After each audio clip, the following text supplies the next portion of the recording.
cannot be completed as dialed. Please check the number and dial it.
That's what I'm talking about. How we doing, everybody? I see we have Angel, the reincarnated Kitsune. I think this is the earliest I've been. Well, hey, I'm happy to have you here. We have Uncle Fred, Miles, JNT. We got Act. We got a gang of thieves up in here. It's good to see you guys. This is a bit unexpected. I thought we are gonna be streaming again on this weekend, this, but we, and by we I mean me and my good friend Xavier, stumbled upon what we have to say is easily the best DLC mod of the year, and Xavier will tell you this himself, but dare we say the best DLC mod of all time. One of them, anyway. So we were genuinely surprised. We found this on a whim, and I'm sad we are not getting a chance to show you guys our blind reactions to it, but we're at least gonna go through it anyway, and to one, help promote it, because I think you guys should be able to get a chance to play this if you want to. The download link to this will be in the description of this live stream, and two, just to be able to give our thoughts about it and say what we liked about it. Today is the exact day I joined the DLC community a year ago, and I have something planned for you all, but that'll come later. Well, hey, happy 1 year anniversary to you, Uncle Fred. I hope you've enjoyed your time here for what it's worth. I know there's a lot of interesting things that happen in this place. But also, if you guys enjoyed the music tonight, all the music that I played earlier was made by Xavier himself. You can find all this music on his Bandcamp and on his SoundCloud. Mainly his Bandcamp, though. That's where all of his stuff really is. So yeah, with that being said, I'm going to bring up Xavier and whoever else is in VC right now, and we're going to get started with playing the mod. All right. I love Rainclouds, Charlie! I love Rainclouds, Charlie! Charlie! I love Rainclouds! Hello, Rainclouds! I remember when I first played Ddlc. I was traumatized. Oof. Well, hopefully you won't be as traumatized when we go through this. Maybe you'll find a little bit of appreciation for what we're going to be going through tonight. So, oh shoot, not that. There we go. Okay. Also, word to the wise, for anybody who's looking to use VTube Studio, use tracking level 4. Do not use tracking level 5, because I switched to tracking level 4 and my eyes are not going cuckoo bananas like they were like the last few times. It doesn't look like you're sleepy anymore. I know. It's actually paying attention to how I look.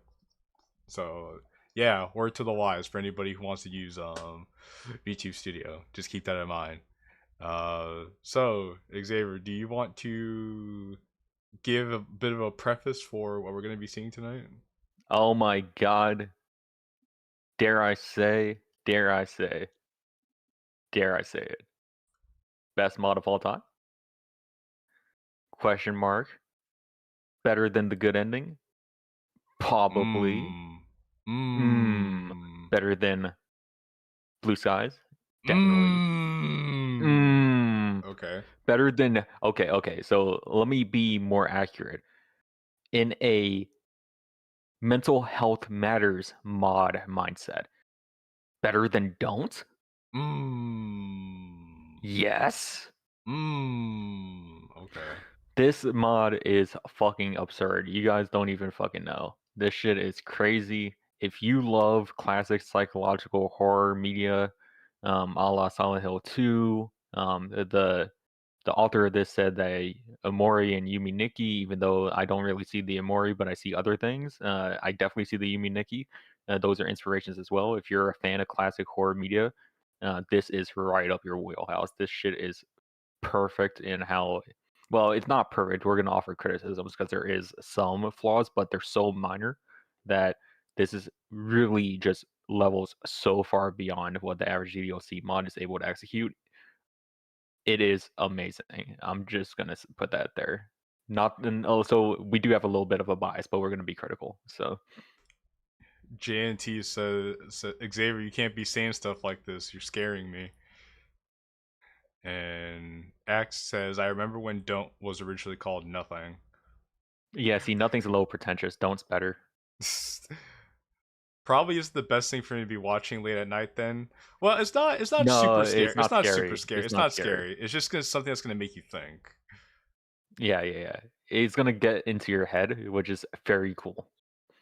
We're also, I mentioned this in the description and it's pinned to the top of the chat, but I'm also going to say it again. There is a photosensitivity warning for this mod. So people who are photosensitive, just viewer discretion is advised. It is pretty fucking egregious, not gonna lie. So Yes. if you have epilepsy, do not watch.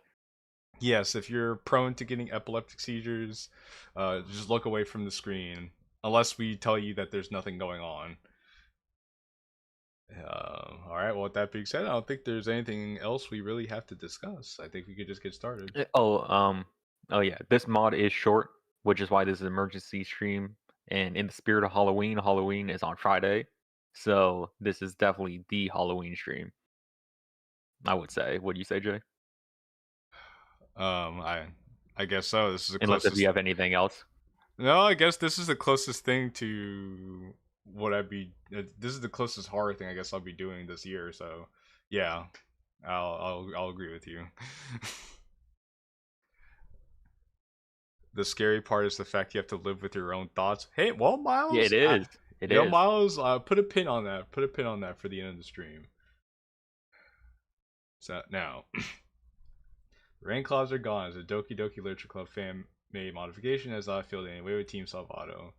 Yes, the typical song and dance that we all know and come to adore from the disclaimers. This mod has fast moving sprites which may be dangerous to players with epilepsy. Discretion is advised. So. Okay, so he's saying it again. Can you stream the Discord, by the way? Oh, yes. Yeah, so don't get lagged behind. Yeah. That would be scary, getting lagged behind 3 minutes. This mod deals with heavy themes that may not be suitable for all audiences. The National Suicide Hotline is 988. If you wouldn't mind, Jay, instead of saving this for after the mod, just because it's right here and it's in the front before we get started, could you stream our DMs with those images that I sent over just before the stream started? Not the spoil the spicy memes that I've been sending you. All right. I'll have to give you a second here.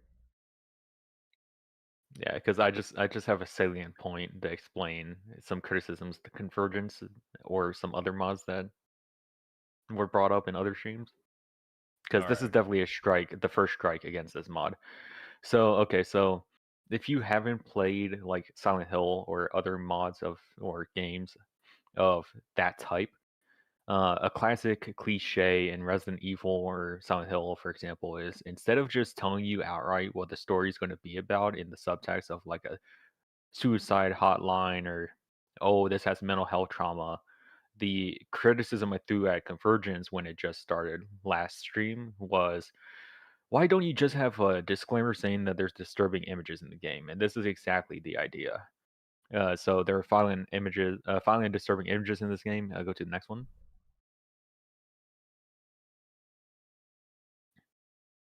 So the first one was from Silent Hill 1. The one in red is from Silent Hill 3. Some parts of this game may be considered violent or cruel. And then the next one, we see a sudden shift in tone, right?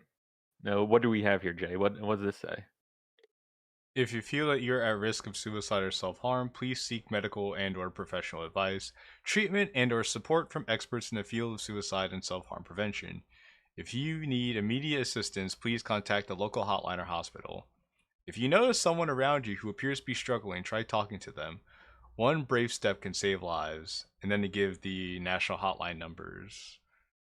Yeah, so for context, Silent Hill 1 and Silent Hill 3 were made back in 1999 and 2003, or yeah, 2002, 2003. So they're pretty dated by politically correct terms. But the thing is that they were never too not caring about the issues. The the warning here is from Silent Hill: The Short Message, which is a game, a free game on the PS5 store, by the new heads of Konami, which is about cyberbullying and other issues that, let's just say, isn't tongue in cheek. There's a P word that we like, Jay, on these streams about being too big brained. What's that word again? Can you remind me? Pretentious. Pretentious, yes. And you know what's one of the biggest errors that everyone says short message sucked in story writing for? It was too pretentious. It was too pretentious, yes. So you have this super on the nose and heavy handed metaphor, quote unquote, which is just, oh, it's suicide, it's trauma, which that's a Silent Hill reference if you ever got it. And then they have this at the start. So everyone like said, man, this is shit, because you have the suicide hotline, and not to like bash the suicide hotline, but to bash the story, because it's like, oh, if you can't handle suicide, then don't play the game. Go to the hotline. It's very pretentious. Next one, Jay.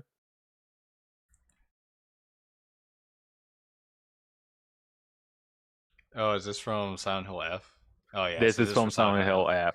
And what does this do, Jay? This game, well, I mean, long story short, it talks down to the viewer or the player, saying, Yeah, if what's you the can't, bottom say? if you feel uncomfortable at any point while playing, please take a break from playing or speak to someone you trust. Where did we see that? Where which did we see that is before? that's exactly what Convergence did. Yeah, and you know what? Silent Hill F, even though it just came out and has some mixed reviews, it also got bashed for having that same exact point and this same exact bumper. Because everyone that plays Silent Hill from back then, back when the series was good, plays this now. It's like, man, you're talking down to me because I used to be able to respect these themes. You're acting as if I can't handle it. So, again, to any DDLC modder, please, I know you have good intentions. Don't include suicide hotline or telling or disclosing what the themes of your story are about in the splash message, please and thank you. Okay, we could go back. All right. That makes sense, right, Jay? Would you agree? Well, I guess my question is, how would you? So, would it still be okay to tell people that, hey, there's going to be violent imagery in the game? Yes. Okay. Yeah. Okay. If you're not used to gore, traumatic offense, or anything that might simulate something that you do not like in real life, it is a disturbing image and that can be disclosed. But telling it outright of what it is going to ruin the experience going into it. Because what if, let's say, like it was a twist that it was about mental health issues, right? Like it hinted to it, but then it turned out to be about suicide. And then you have suicide hotline spoiling the twist all the way at the beginning before you start the game. Doesn't quite make sense, right? I mean, I do agree. It does. It does like soften the blow because you're gonna be thinking about it in the back of your mind, like when is it gonna happen? Like for instance, the original DDLC was guilty of that when they talked about this game contains no suicide and like this or that, and then you're thinking to yourself, okay, well, and then you start playing through the game, you're like, okay, well, when does that happen? I heard this Hmm. game has like some of the stuff, but when is this gonna happen? Yeah. Instead Yeah, of exactly. instead of just playing through it normally, and you're like, oh shoot. Yeah. But this isn't again the bash like the writers or whoever does this in DLC mods as like saying that it's too um it's offensive to the reader. Obviously you have good intentions with it. It's just the trope diminishes your story quality and it's a bad look. But that's about it. I recently went through a traumatic event. It was called the Doki Doki Convergence live stream. Hey, I'm Yeah, that's a good sorry. one. That's a good one. I'm sorry. I'm sorry to hear that, man. We're all, just know that we're here for you, JNT and Angel. We're here for you guys. Yeah. Help is never But yeah, far let's away. let's get on. Let's get the peak. I'm so excited. You are very loved. Yeah, By- exactly. You see. Yeah, that's what we just talked about. You accept any spores contained within. I agree. Alright, buckle up, kiddos.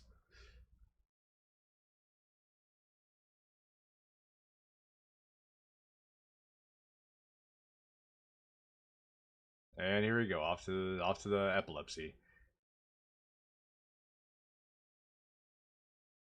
Oh. There's no sound. I forgot. I know there is ambient music, but I forgot if the main menu had any. It's just not in the main menu, I guess. At least not now. Go back. It's at the top left. It's very the Fetty Fazbear. Please fix the UI, please. Yeah, Fetty. Yeah, Fetty. Yeah, you need to work on your UI design, but we'll let it slide. It's not second nature, but yeah. Eerie as fuck. Holy, yeah. This is what caught our eye. That and the trailer we saw the trailer for this, and we're like, huh, this doesn't look like your average DDLC mod. Must be the 40s. No, this is not Dreams of Literature. Yeah, this is not noir. It's just monochrome. DLC monochrome. Yeah, not to be confused with that. Not to be confused with that. I actually forgot about that mod until you brought it up. Everyone did. Sorry, Spaghetti. Yeah, I know.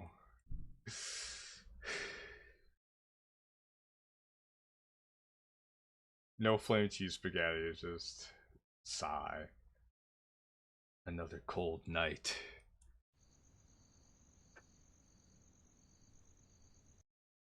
I glance at my clock. 4:36. I'm supposed to be at school by 10 today. Even if I try and fall asleep right now, I only get about 3 hours of sleep.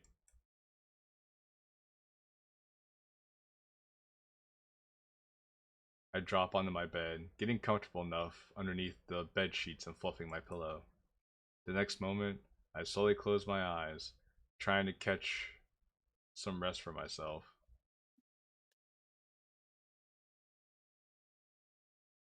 Seconds feel like minutes. Sounds slowly fade out into pure silence. Excuse me, school starts at 10? In this universe it does. I'm gonna make sure to take some notes on things I want to talk about later because this is the second time we're playing through it, and I want to catch some stuff I didn't catch the first time. Alright, good. The air around turns cold and still. Time so itself if you hear some typing from my mic, I'm sorry. Okay. Time itself feels like it pauses. I can't breathe. Something I can't see or feel is preventing me from breathing. The air conditioning is louder. It's cold. Too cold. Before I fall into slumber, I hear the crickets harmonize outside. Spoiler alert, there are no crickets. Can't hear them. And now we get to probably one of the more interesting aspects of this, is that this is a point-and-click adventure. Yeah, and also, how many point-and-click games have we seen try to get developed in the modding scene the last 2 years, and how most of them don't release ever? Yeah, but here's a story that actually, one, released, and two, actually utilizes it faithfully. And I think don't look around and find out was like 2 minutes. No, just a proof of concept. Yeah. The closet is pitch black. Despite the room being dim, the inside lets no light through. Trying to feel for something, I put my hand inside. Oh, point and click horror. I'm sold. My fingers touch something cold and soft. Yeah, this takes you back to like Newgrounds days with like Don't Escape and other stuff like that. I've longed for a mod with this feature, TBH. Perfect horror mod material. Well, that's probably why they went for it. I mean, the way, like, it could be better in terms of like how they laid out the clickables, which we'll talk about later on at certain parts of the story, but so far, like, this is pretty cool. Door. Oh, avert your eyes. So we have Well, that's stairs not that bad. and the balcony. The door is locked. Glaring, bright light shines through. It's giving me a horrible headache. You don't say. For me, it's like the 7th guess, but this would obviously eclipse that. There's locked, glaring, staring through. It's giving me a horrible headache. Okay. Stairs. Backyard. I can't open the door. Something is keeping it closed. Ooh. Even if I try to peer through the window onto the ground, I can't find what's blocking it. Front door. Alright, guys, we're doing one of the scariest things we could do. Going outside. Touching grass. Ooh. Does the balcony have a jump feature? Unfortunately not. Unfortunately not. We can't even go out to It the would be balcony. very in theme if it did. The bright outside blinds me as I walk through the doorway. Goosebumps rise on my skin from the cold air. I instinctively look up at the sky, seeing its pace. What is that in the background? Tree. It looks like a sprite. What do you... Oh, you mean the sky. Yeah, I think that's an image of Sayori or something. Or an image of somebody, I think, flying around I in don't the know. sky. It's so mangled. You Yeah, can't it's even hard. tell. It's hard to tell. Yeah, it's probably Sayori. My thumbnail was apt. I need to wake up. Note. From least to most lies the answer. So, the interesting thing about this is that one, we have our first little puzzle aspect because we need to have a 3-digit code to open this metal gate, and then we also have an inventory system. Okay, the flashing light warning is more serious than I thought. We wouldn't have made a big deal about it if it wasn't serious. Believe us, we're usually not ones to make big disclaimers like that. Yeah, it even gave us like some trouble at some points. So we're gonna go to the park. We're gonna go to the bus station. An old bus station sits. Black scribbles are written where the bus times are supposed to be. Should I wait for the bus? Yes. I sit down at the bus at the bench. Should I wait? Yes.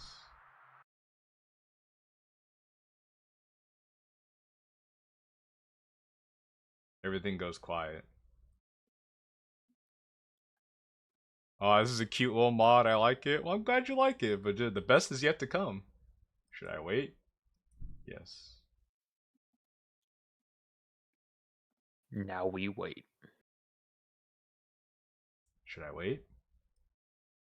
Yes.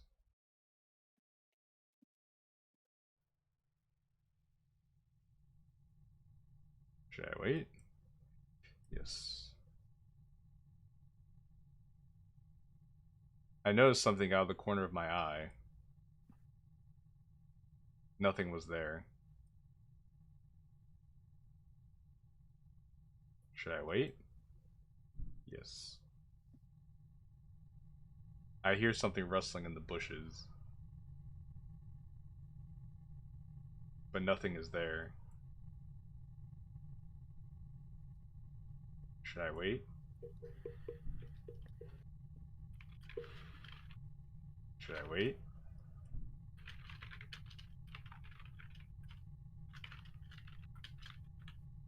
There's nothing here. Should I wait? Okay, yeah, that's pretty much all that's there. Is Freddy Fazbear going to jump out at me?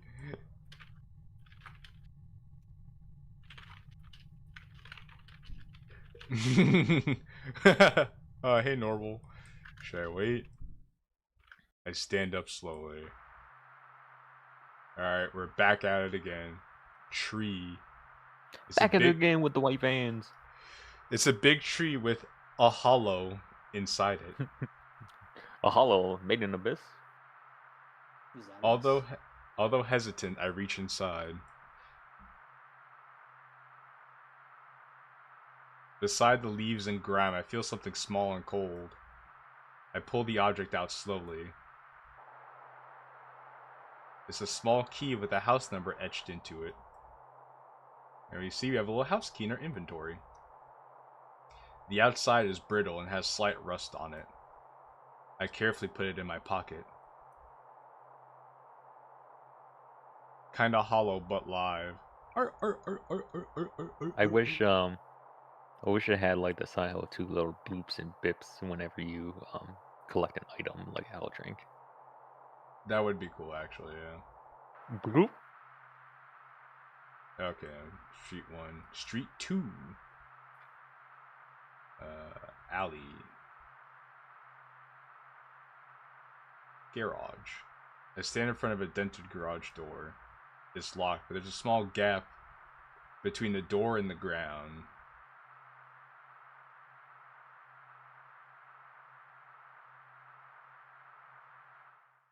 I open the door to a dark, humid garage. It smells horrible, and I see mold growing on the ceiling. Making my way through cobwebs and grime, I touch something cold. It's a crowbar. So now I have a crowbar in our inventory, and then we could go to the other garage.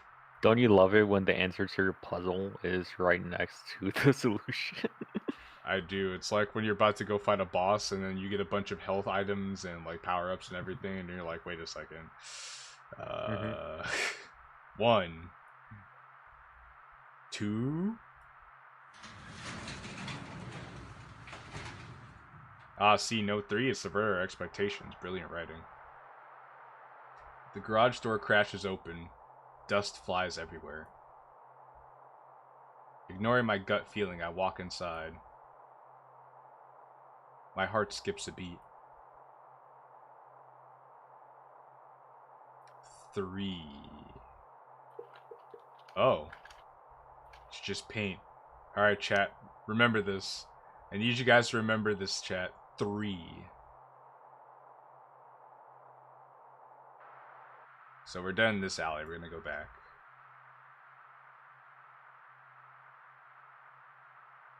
Oh wait, let's not go there. Let's go house 1. Door. Flower pot. The small flower pot sits on the cabinet. I reach for it and manage to get it to drop into my hands.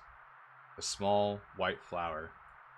It's an orchid. I put it in my uniform pocket. So see the... Oh, okay, well... I was gonna say, see, the flower was alive. Backyard.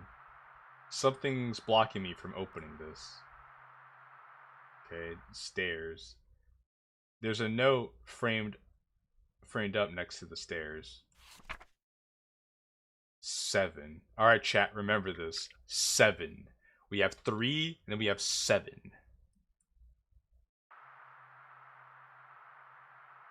And then we can't go to the backyard, so we're just gonna go back. We're gonna go back. House 2. Door. Backyard. Oh, okay. So now we're in the backyard. Orchid. I take out the orchid and bend down to put it in the dirt. While planting the flower, I notice something out of the corner of my eye. The number 1. Okay, chat, remember this. The number 1.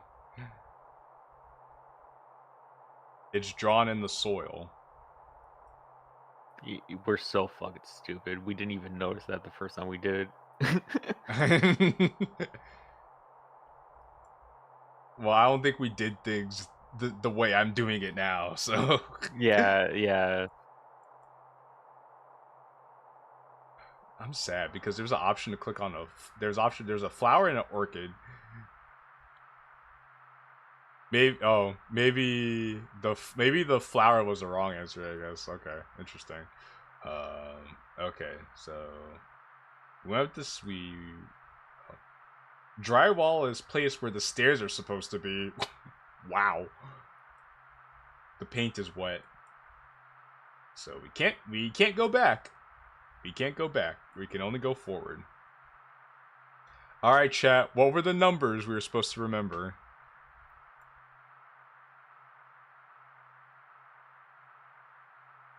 Six, 7. Yes. Okay, so now we have to go here. Okay. 317. I can count. So we have to remember it says from 137. So from least to most lies the answer. So I'm thinking if we type 137, we enter. So complicated. All right, chat. We did it. We did it, chat. Thank you. Thank you for helping us remember. So now we're going to what I believe is a park. Continue. Bench.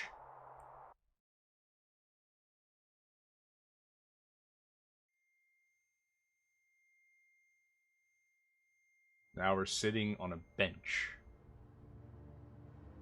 And there's someone sitting next to us on the bench. What a beautiful day to be at the park. Don't you think so too? She stares out into the void with her hands on her lap. Yeah. Do you come here often, Jay? No. I'm trying to leave. Why is that? It's very relaxing to see the flowers bloom this season. Just nature's natural cycle. It's wonderful. I couldn't imagine a reason why you want to leave here. I close my fingers and take a deep breath.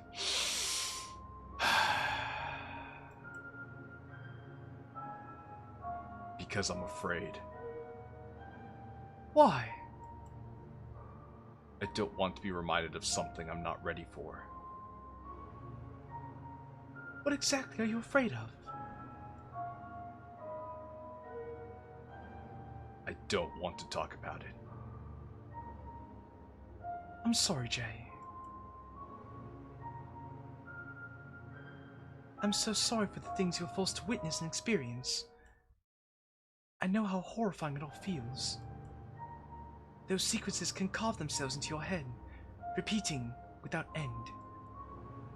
And they just won't fade away.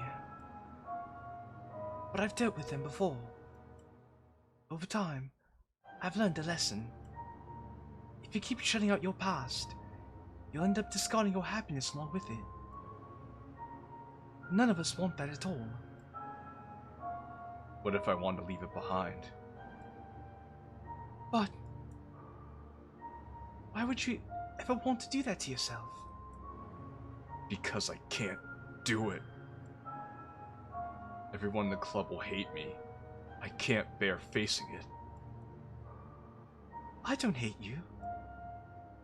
I know for right now, we may express how we feel in different ways. We'll take some time to get over them. But none of them would want to do that to you.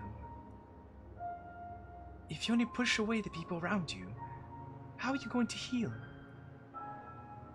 I made that same exact mistake too. Even now, I feel bad about what happened. Even if I don't know if she'd forgive me or not, I still could move on. So why can't you try? Okay, in hindsight, it's clear to see who she is in this case. Yeah. But we didn't. Just We at the didn't first know. time round. Yeah, we didn't know that at the time. Yeah. It's all just too much. Everything happened. Everything happened because of me. And only me. It's the consequences of my actions, and I can't face them. You can. I know you can. It might seem hard at first, I know. The first step will always be the hardest.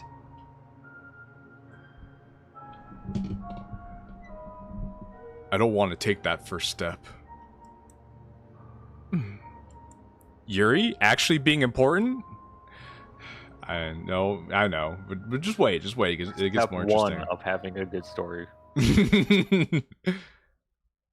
If you decide to carry on, you'll pick up the bits and pieces of the memories you've shuttered out.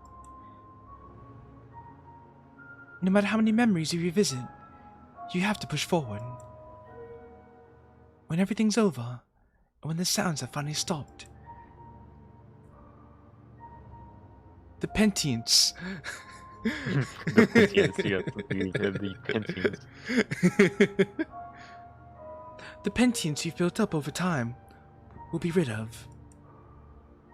I can't. You will. I'll help you, okay? Just relax and close your eyes. I promise, it'll be okay.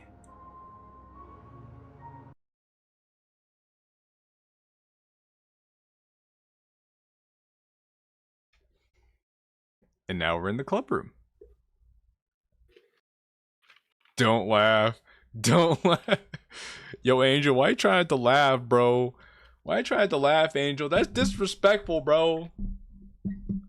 This how you treat your mod creators? This how you treat your mod creators? You disrespectful shit, Angel. Miles would never.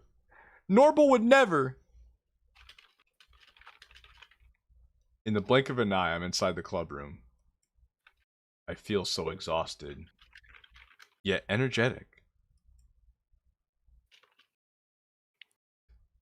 Despite thoughts of rampant past memories filling my mind, an urge to move forward shines.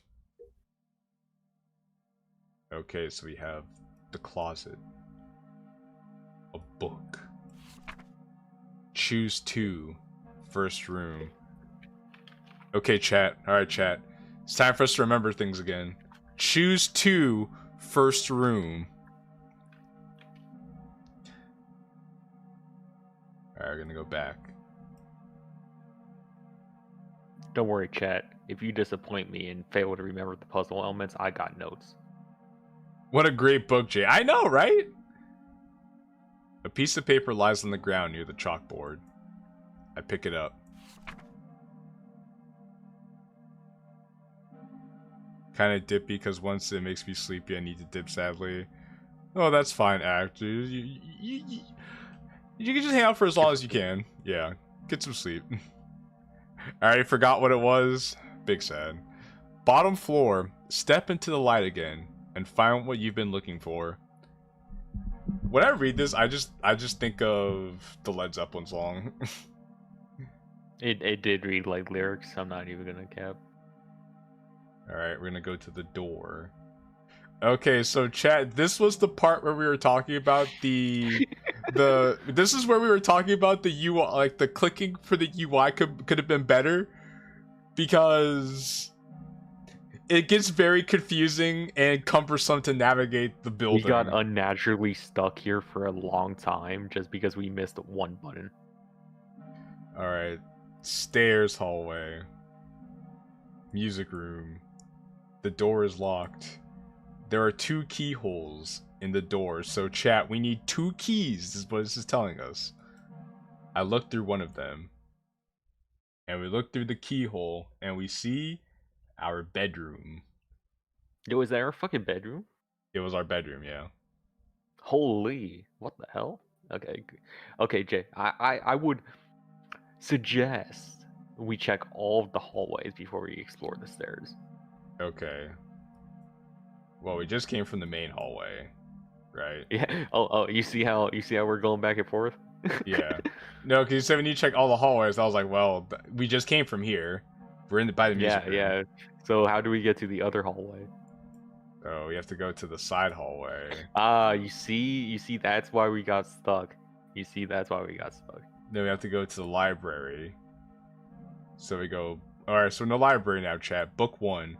Every book in this aisle is about religion in some way. Very interesting. All the books are asking for forgiveness. Alright, chat, I want you to remember this.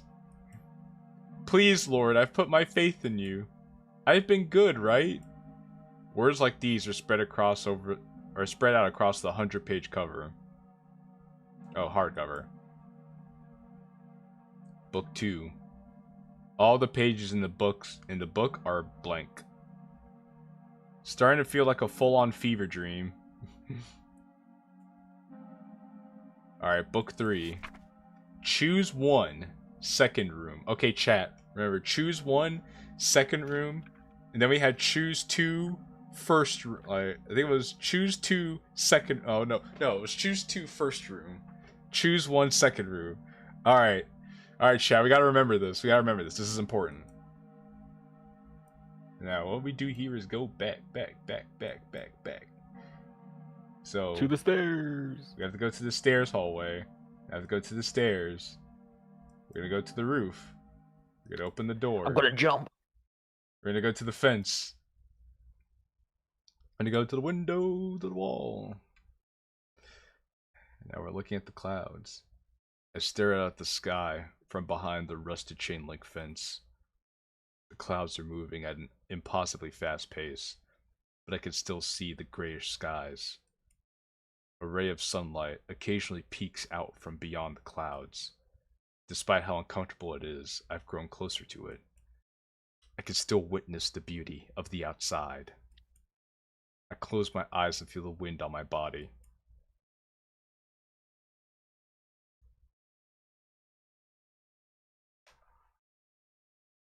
Alright, so now we're gonna go back. We're gonna I like how again. the background just completely fucking changes to something else. Yeah. Can't bro just hey, hold this L. You know, L, you would be the one to say that. So we're gonna go to the side hallway. Oh, never mind. That's where we just came from. Before. We're gonna go down to floor 2. We're gonna go to the stairs hallway. We're gonna go to the classroom. There's a button. A small red button sits on the desk. I press it. Alright. You know what that reminds me of? What? Afraid of Monsters, which is the precursor Half-Life mod to Cry of Fear. The whole game is just horror themed, but you're just searching for buttons to press around the place so you can unlock a gate. That's the whole thing. That's all the puzzles.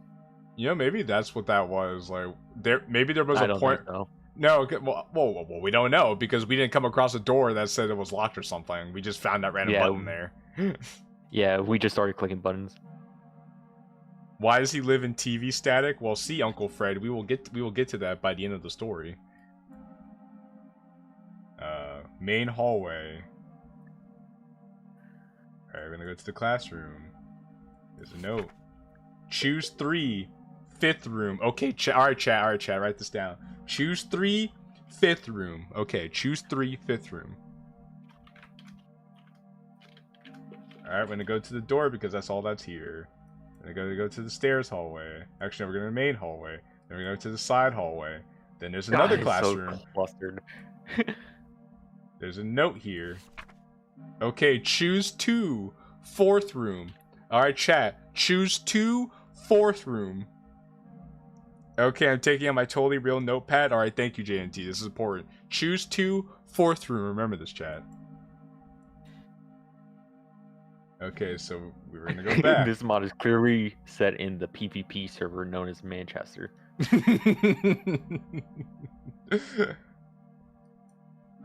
Okay, we were just there. Okay, there's the stairs hallway. Then After we're this gonna go... puzzle, we end up in Keir Starmer's house. Okay, went to this class. We're gonna go to the stairs. Then we're gonna go to the first floor. And now we're at the void. Hey Jay, you want to know? You want to know how you could tell this person's not Japanese? How? Floor 1 would be known as floor 0 if it was Japanese. He failed.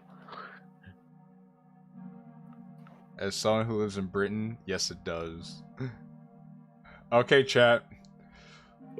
What door do we go through in floor 1? In room 1. Okay, in room 1. What door do we go through in room 1? I don't think Gen Z has the attention span for this puzzle. Prove me wrong. The voices are telling you to get a digital ID and give over your human rights. Dang, that's crazy, yo.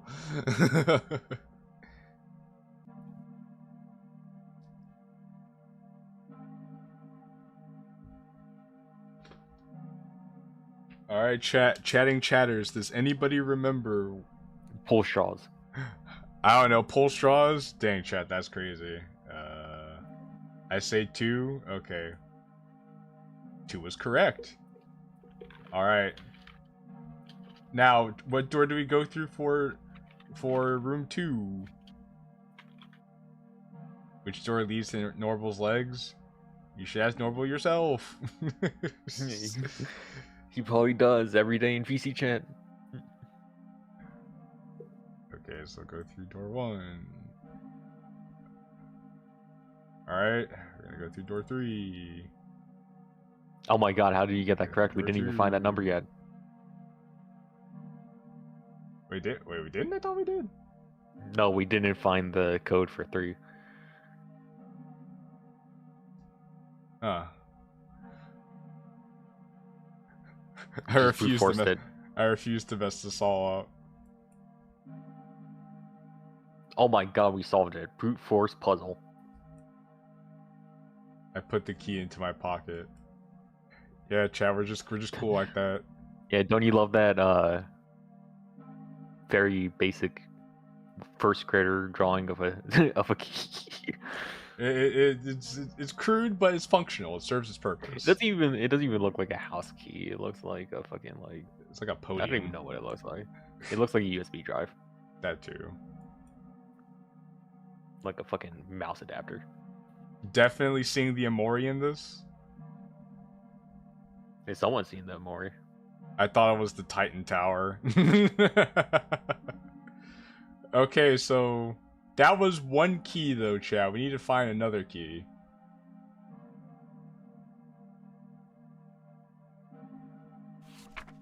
See, there was your answer. Choose 3, third room. So now I have to go to the main hallway. Classroom. Button. A small red button sits on the desk. I press it. Then I go back here. Classroom. Nope. Okay, we were just here. So we're in the main hallway, then the side hallway, then the classroom. Button. I press it. Okay, so we're gonna go there. We're gonna go to the void. Oh, actually, I think. No, I was right. We What? had to press the buttons to get to the key. Yeah, the 3, because the 3 Yeah. dots. Yeah.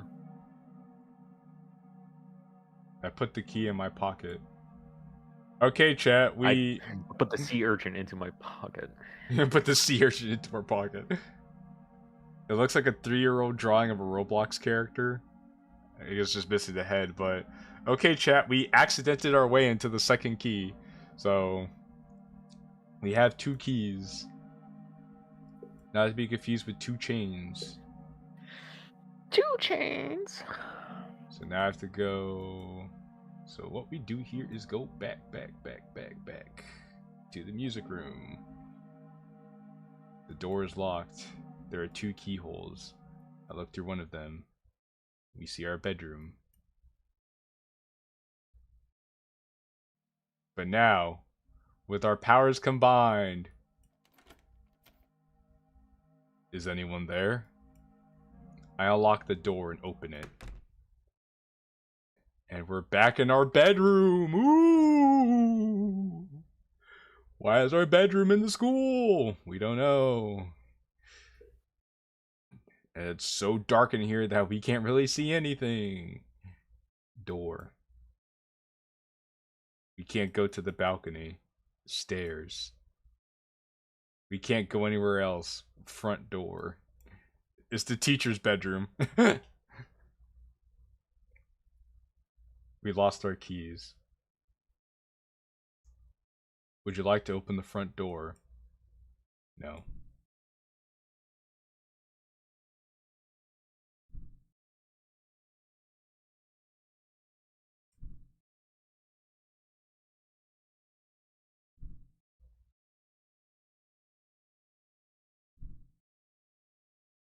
I like how there's a little knock every time you say no. Yeah. Something tells me that this is not a choice.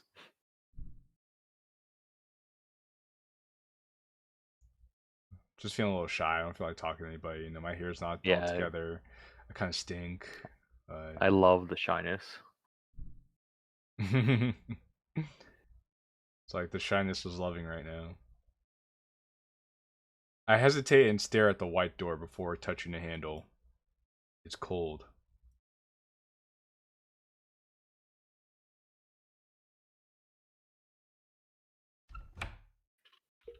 Jay! I was just about to ring the doorbell. So first we saw Yuri, now we see Monica, guys. Here's Monica. How have you been? It's been such a long time since I've seen you.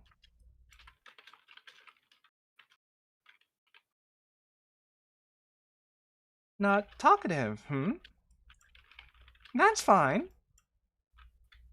Do you mind if I come inside? Just for a little while. Why? Monica smiles at me warmly. I just want to check up on you, that's all. I thought that line was a noose.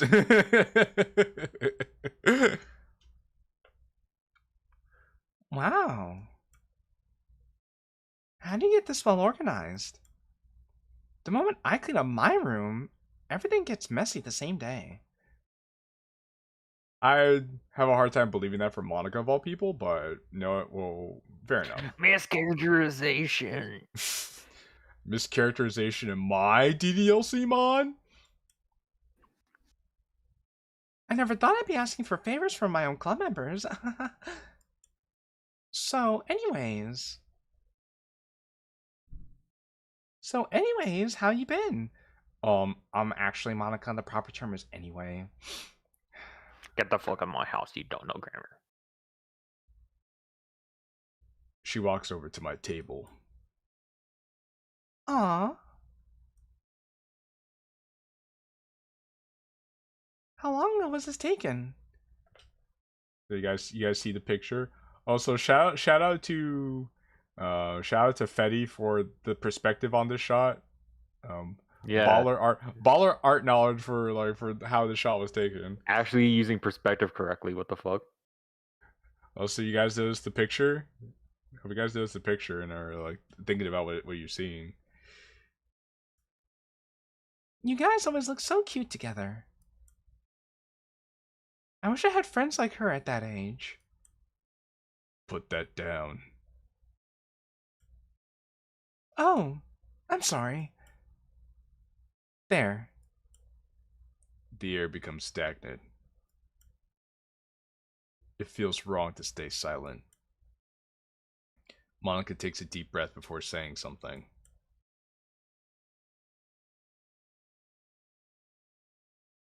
How long has it been? Months? I think it's been over 2 years now. Crazy how you go from months to over 2 years. Like, I mean, time kind of blends into itself. Not going to like spoil this. anything, but that's fucking crazy. Yeah. It all went by so fast. One day everything was normal. The next day, someone I've grown so close to is dead. I can only sit on the sidelines as everything goes on without me. Everything is torn, and I don't have a voice in it. Is that how it felt for you? Sudden?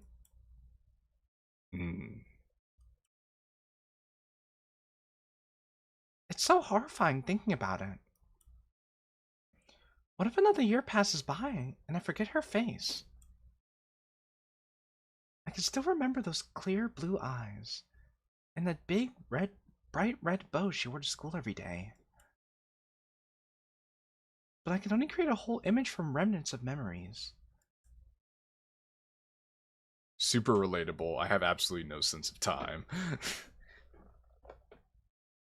I know I won't forget her, but I'll forget most of her. I'll only remember the husk of who she was. That's what's terrifying. So I need you to promise me something. Don't leave us. I know the past may be hard to let go of, but you don't have to follow in her footsteps. I see you as a valuable person. There's so many people around you that care about you. It may be easy to give up, but that's not how you fix a problem. You're a piece of the club. You connected people. You always knew what to do in the moment.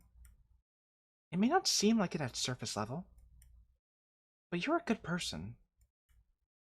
You know I'm here for you if you need anything, right? She looks at me with worry in her eyes.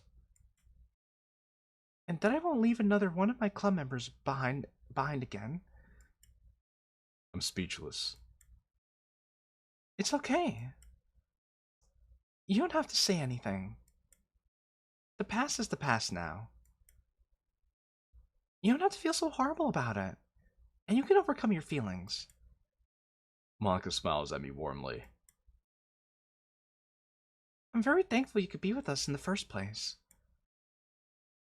You have a lot of things to experience ahead. I'm really worried you might not be able to deal with them. And I felt like you just needed a reminder. A push. I think that's what a lot of us needed back then, right? And I think that's one thing we'd still like now. So let me give you one. Maybe that'll make things a little better. Maybe it'll make you feel better talking to Natsuki. Remember this, chat. Remember this. Monica droops her head down. She's not doing too good right now. Just promise me you'll try. No matter what. Don't back down out of fear. It'll only make everything worse. You're too far in the process. I've learned that the hard way. Monica sighs. Good luck. This won't be easy. But I'll be here for you later. Okay?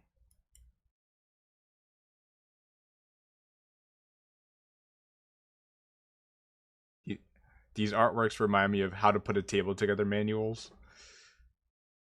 I get it. I get it. Ko got to her? That's funny, right? That's funny, Uncle Fred. What a beautiful face you have, Monica. That was one of the things Xavier and I talked about. Was at first the art style was like, it kind of took us aback at first, but as time went on, we were like, you know what? It actually really fits the atmosphere of the story because it's. I was immediately intrigued from the moment Jay told me this thing existed. I could care less about how ugly it was. I mean, I don't want to say it's ugly. That it's. I mean, yeah, It's rough as fuck. I mean, it's rough, but it works because It does work. Because like the roughness and the incompleteness of it really ties into like the unsettled feeling you have in your subconscious, which ties into the unsettling aspect of the horror for this mod, and you'll see why like how the characters are drawn and how they like have no faces. It gets more cohesive as time goes on. Yeah, it's important. It's important. So do you guys remember this background? Do you remember a lesser mod?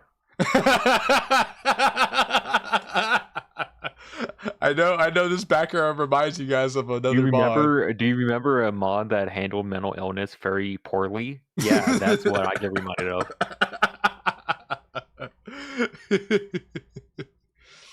Yeah, it's time to take our exit to the underpass. Alright.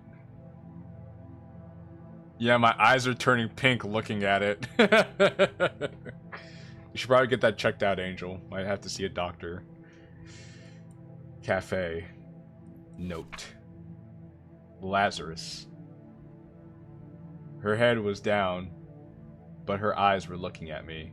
Her pupils caved into my skull. She was limp, yet she looked at me with disgust. Okay, I just want to say here, I tried click the picture of the food at the top. Oh, okay, so there's a button there, but it doesn't even exist. Okay, that's cool.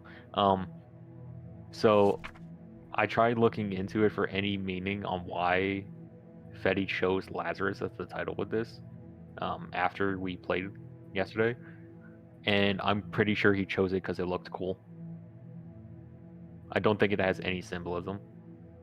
Of like rising from the dead, or Yeah, I don't think it has any symbolism. having been through depression a few times, I could say the art fits pretty well.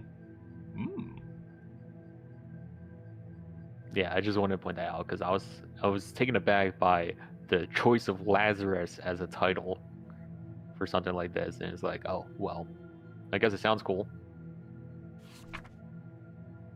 Collect 4 fruits. Collect the fruits of your labor. So, chat, we need to find 4 fruits. Go to the office. Remember the rule of 6 for all my basic knowledge enjoyers. There is a apple on one of the desk. I take it. Back. Room. Note. None of them would forgive me. Yuri would never forgive me. Monica would never forgive me. Natsuki would never forgive me. She would never forgive me. Keep this in mind. Yeah, keep this in mind, chat. Keep this in mind. Something very nuanced about that. There's a sign above that mentions stairs, but there aren't any. There's just an empty hallway that leads to a dead end. Wow. Alright, back. School. School gate. There's a big metal door. Is the school closed? Oh yeah, we've been streaming for over an hour already. It doesn't feel like it, right? Because the mod's actually engaging. I know time flies when we're engaged in psychological horror. I notice a huge black wire going into the door, stretching across the road behind me. Alright, so we can't go here yet. Shop. Apple. An apple rests at the bottom of the garbage can. I take it. So we have 2 apples. Alright, back. Hey, Apple. Corner store. Apple. A dark red apple sits on a shelf next to the chips and microwave meals. It's the only apple in this aisle. I take it. We have 3 apples. Mall. Bar. Apple. Apple sit next to a tall bottle with used equipment for wine fermentation. A Blaze Ash. What's up, A Blaze Ash? You know, that doesn't quite make sense, right? Hmm. If there's more than one apple sitting next to the wine, why didn't you just take all of them?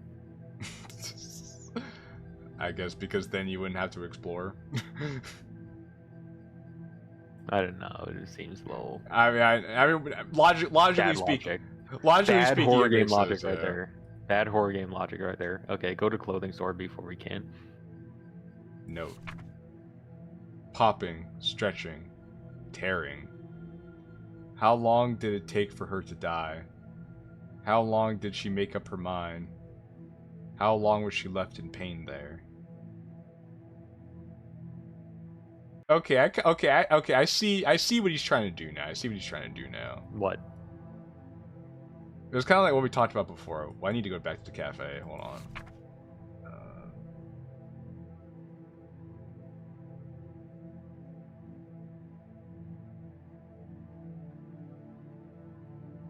Oh.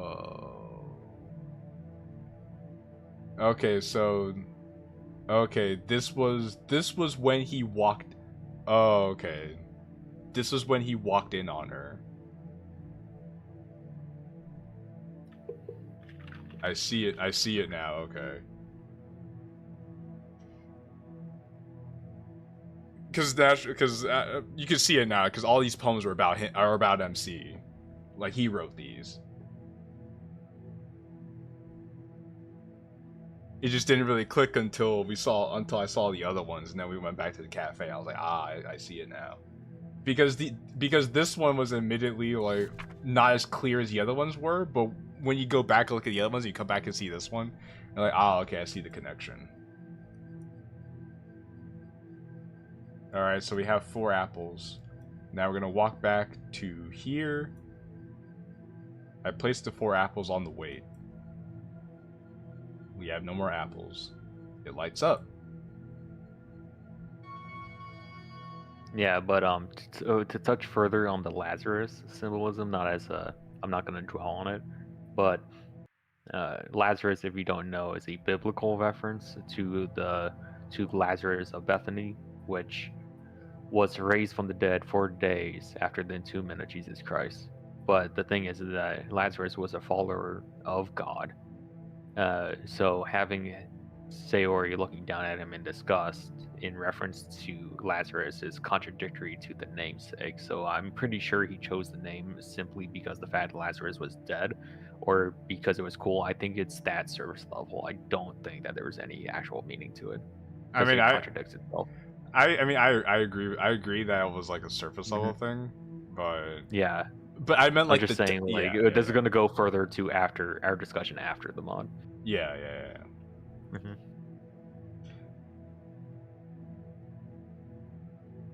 I hear the faint sound of metal creaking behind me.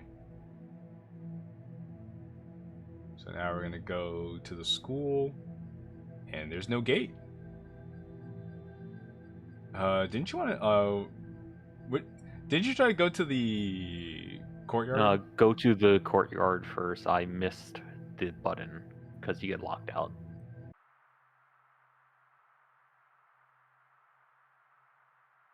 The school's courtyard is empty except for a slow running fountain. The water splashes and dances around in front of my eyes. Rushing water has always been relaxing to me. Out of the corner of my eye, I notice a coin on the rim. Oh. Yeah, this would have been the... Yeah. I slowly reach down to pick it up. The tiny coin bounces on my fingertip, and I rotate it around between my fingers to see it shine. Once I know what I need to do, I curl my fingers and clutch in the palm of my hand, twisting my arm back slightly. Yago.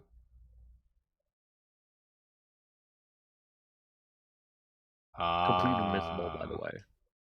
It is very easily missable. Maybe it was because Sayori offing herself was contradictory to her entire persona before the MC found out she was depressed. No, I don't think it's that deep.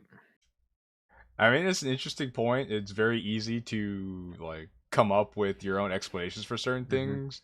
Well, yeah, which is something Xavier did a lot of yesterday. Yeah, well, because like the story of Lazarus is literally the fact that Lazarus was already dead by the time Jesus came and resurrected him.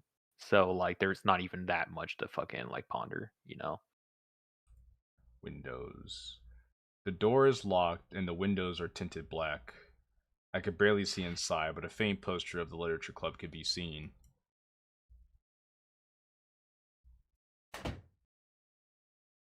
Poster. A poster for the literature club. It still has her name on it. Her brackets. Stairs. Upstairs. Upstairs. Corridor. Main hallway. Poem. Trust. That's what friends are for, right? Sharing laughs and smiles. Exposing our most hidden secrets. Promising to help each other through thick and thin. I really thought everything would be okay. Hundreds of club meetings. Masses of poems written. Our trust seemed double-sided. I help you. You help me. But when I need you the most, all of you are gone. Declining calls, ignoring texts. I know you can hear me. Why are you doing this to me? You're just avoiding me. You won't even share a mere glance. Fine. If you're gonna leave me, I'm going to leave you too. Whoa.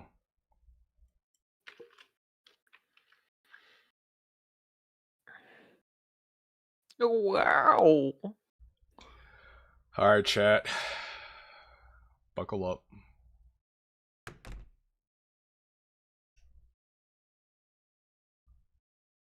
We finally get to meet Natsuki.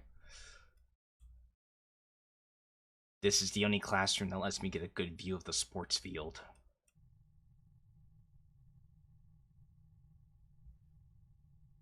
I'm not here for the memories. If that's what you're thinking. I'm gonna be honest. I don't know if I'm gonna survive this mod. What do you mean by that, Miles?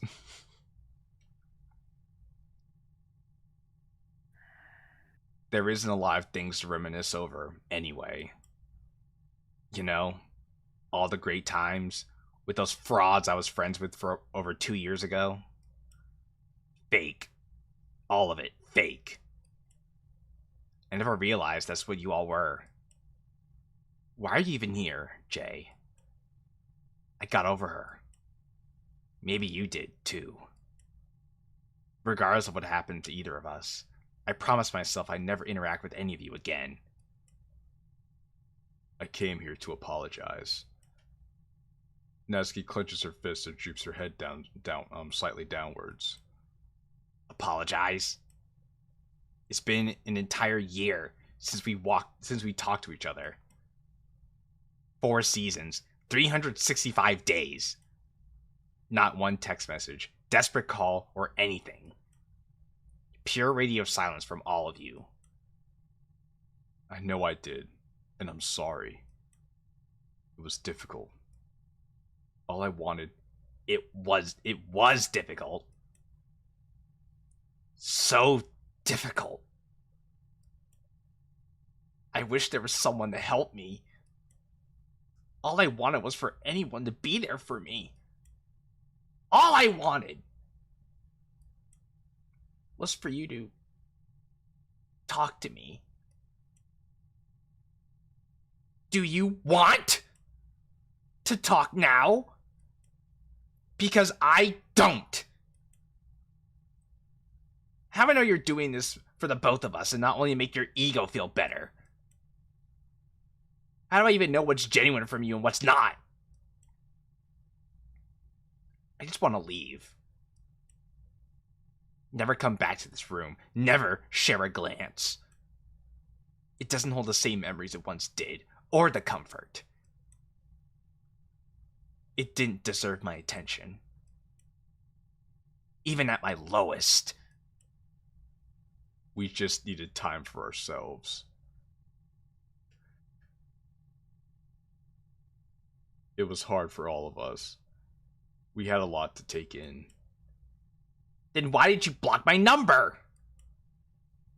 Why did Yuri do that too? That's bullshit! You're trying to make excuses for what you did. Now get out of my way. I want to get out of here. I'm going to go home. And forget you like you forgot me. I just want to talk.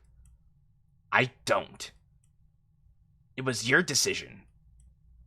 A permanent one. And I don't forgive you. I have to.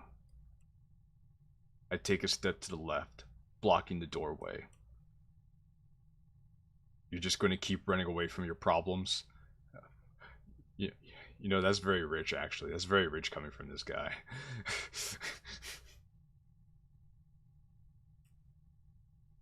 It's only going to get worse for the both of us.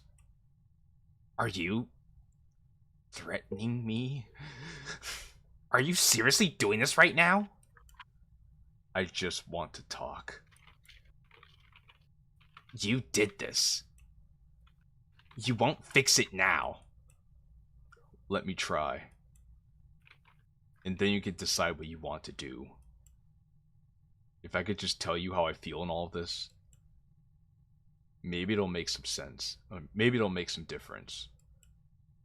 Natsuki fixes her posture and turns her chin up. Fine.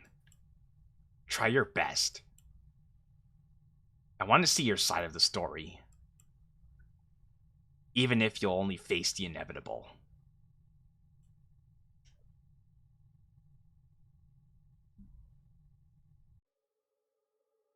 So what? Alright, chat.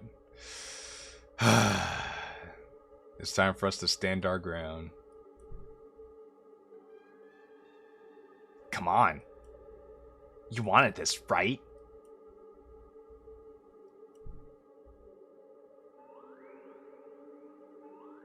We're all going through some things right now. I know you're mad at all of us. But I want you to know I'm sorry. In those 2 years you were left behind, I just isolated myself. I didn't want to ignore you. I knew it was wrong. It felt wrong. All I wanted was to mute out everything around me. And it wasn't just you. I know how it feels to be alone like that. Especially when you have someone you trust to help you. It must have felt horrible. And I'm sorry. But why right now? Why does today matter, and not those years of begging for help from any of you? You could have just never talked to me again, and it'd be fine. I don't want to remember what happened, and I don't want to remember you. But I don't want to leave you behind. You're valuable to me. You're still a friend. You've shown me who you are when things get bad. I've been through so many situations with toxic friend groups who belittle me, and I'm done with getting so worked up about it. You're just going to hurt me again. Please, just... Natsuki pauses. Her facial expressions are mixed. I can't tell what she's feeling or thinking. But she's looking straight at me. It's okay. You don't have to be alone. No. You're just going to leave me behind when it's too much for you. I can't trust you anymore. That's what you did. I won't. I just want everyone to be okay. But everyone doesn't include me, does it? You showed me who you are, and you're just trying to get my trust back. I won't let you let it get back from me. You didn't care at all, and now you're gonna face the results of what you did.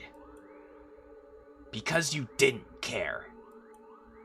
Yuri, Monica, even now, I'm only starting to question how much of a friendship you and Sayori even had. One day you're calling her an idiot. The other she still wants to be with you. Nothing from her. Did you question how much that would affect her? I thought she was a good friend to you. She was to me. She was. Really? Don't say that. You didn't even bother to show up at her funeral.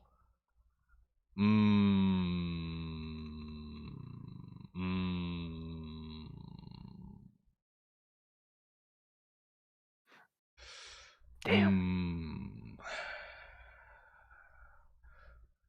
Take that Mike Tyson sucker punch to the gut. Let it knock the wind out of you and leave you gasping for breath as a crumpled heap on the floor.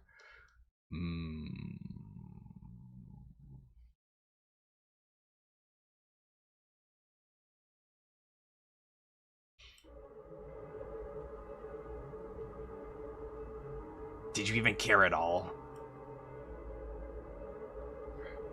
Okay, you click. Oh, what do you think happens if we click speak? What did we do last time? You click stand. You would do speak.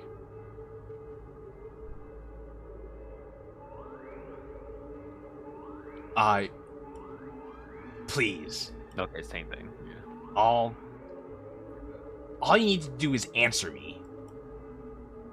She called you her best friend, right? I believed her. You walked to school every day together. She always wanted to spend time with you. Did that even mean anything to you? You were with Sayori the very last time I saw her. Natsuki breathes heavily. What did you say to her?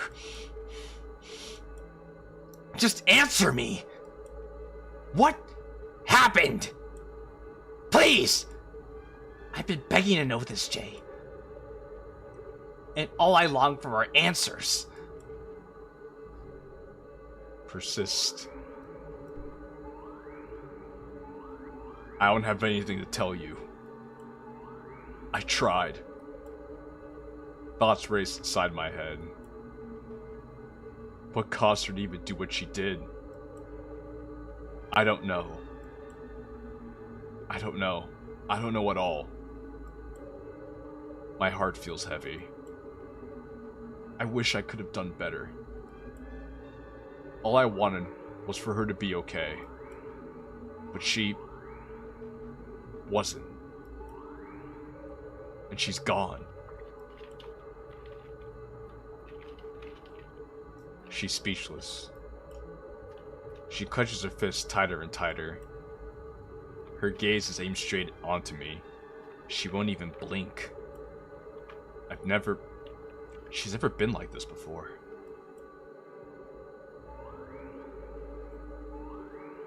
God, what is wrong with me?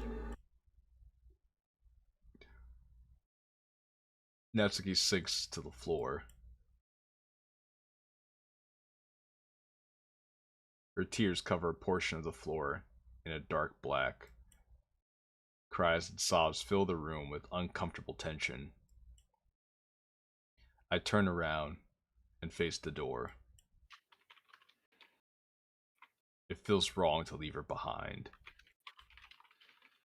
I've known her for so long. I'm about to do the same exact thing that made her hate me. Leaving her.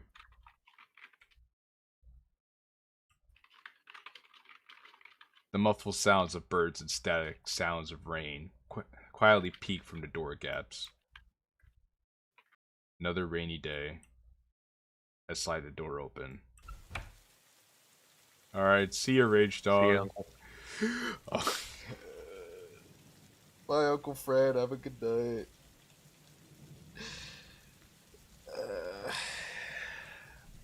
Maybe I'm a bad person, but people grieve in all different ways. And if not, going to someone's funeral lets you mourn, then I think it's okay. Let's talk about that after the mod. Rage Dog. I know. Old habits die hard. Old habits die hard, okay?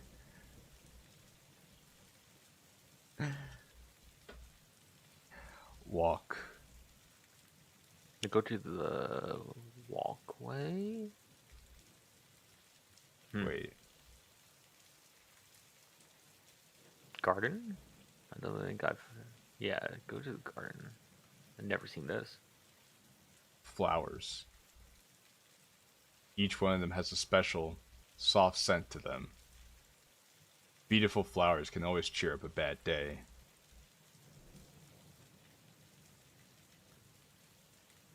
Yeah, go back. Okay, so it doesn't matter. Yeah, it doesn't matter. And this Go is back. the same text, okay. Do you want to go to the forest door? I don't Right. know. Were we here before? Yeah, we're just there. We're here. Go to the street. Dude, okay. I don't think we saw this before. I think this is new for us. Well, I mean, click it. It's gonna be locked. A low droning sound emanating from behind the door. It's locked. Yeah, see, told you. Okay. It's just the flowers we didn't see before. Because Okay. it locks you out of it. Clearing. Tree. Ah. See, he knows okay. how to draw a key. He knows what a key looks like. A black key sits gently on the soft grass. Despite its odd appearance, its surface feels clean and well kept. I put it in my pocket. Okay, so now we go back. We go And then back. JC says goodnight. This is way too deep for YouTube chat. Oh, that was way too deep for YouTube chat. Okay. Okay, we were just there. We need to go here. Okay, so yeah, we didn't see the garden. Okay, it was there. I put the key into the door lock, sliding it perfectly in place. I turn the key and hear a click. I open the door. Okay, okay. Oh, yeah, okay, okay, I remember now. Yeah. We did see the door. We just didn't see the garden. The flowers, yeah. A photo of her waving to the camera, bless her, with a joyous smile on her face. Mr. Cow. She won him at a carnival a couple years back. For a while, she used to call him her second best friend, and would give him to us sometimes when we went out. He kept me company for a while. Board games. We'd often play cards, but when she got fed up with losing, she wanted to play something more fun, quote unquote. I didn't like to say it out loud, but sometimes her finally winning made me a little bit more happy too. Messy crayon drawings. Sometimes we draw sunsets together, other times we just drew what made us happy. She drew lots of photos of us together.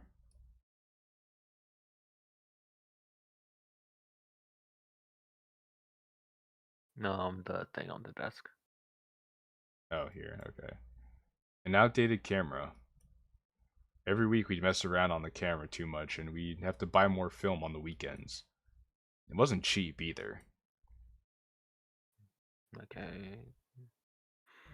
Well. Okay, yeah. The door. Oh, a mirror. I stare into my own eyes and see a glimmer of hope.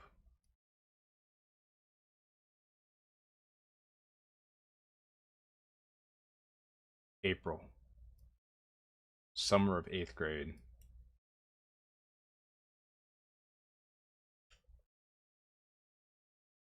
Dark clouds form and take over the clear skies above. Aw, What's wrong?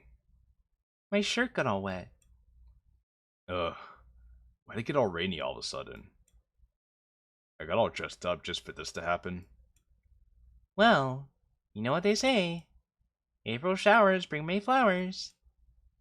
Oh, and speaking about flowers, how's that orchid I gave you?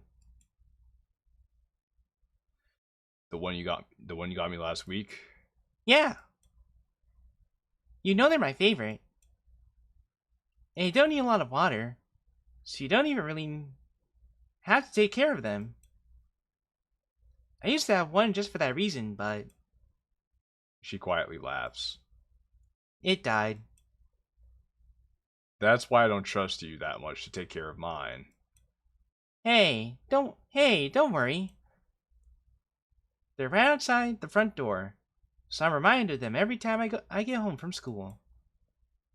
I add them to my schedule, so I know when to water them too. And on the other note, you didn't tell me about what happened with my flowers. You made a deal, right? I buy you my favorite flowers, and you take care of them. You did the same for me. I guess they're getting a little droopy. Ha! I knew it. Hey, I just forgot, alright? It's fine. We'll water them when we get back.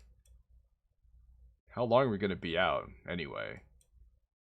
It takes a long time to get over there, especially by bus. So, maybe about 6 hours? Wow, the entire day? I have to be home early. No worries. I got everything all planned out. Cool. Yep. This might be a bit unrelated, but how do you have so much time to spare? What do you mean? Usually I hang out with lots of other people when I'm free. But you message me every single weekend. You got something planned out for the both of us every time. Well, you're my best friend. Of course I want to make plans for you. Of course, it's just a bit. What? You know, don't you have any other friends you want to be with? You do go to a lot of clubs. I'm just curious. Of course I do. They're just not really available most of the time. That's all.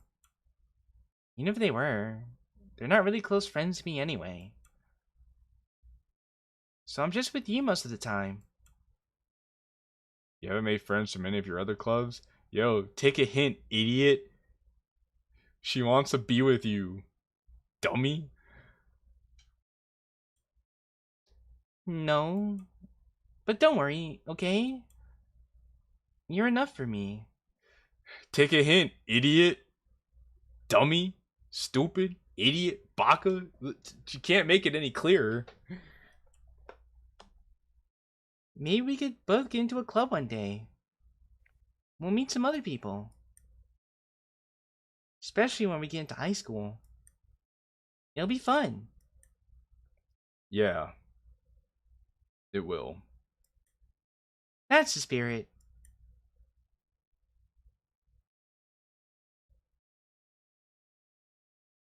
Oh, there's our bus.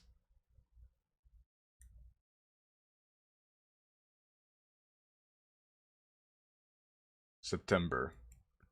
3 years ago.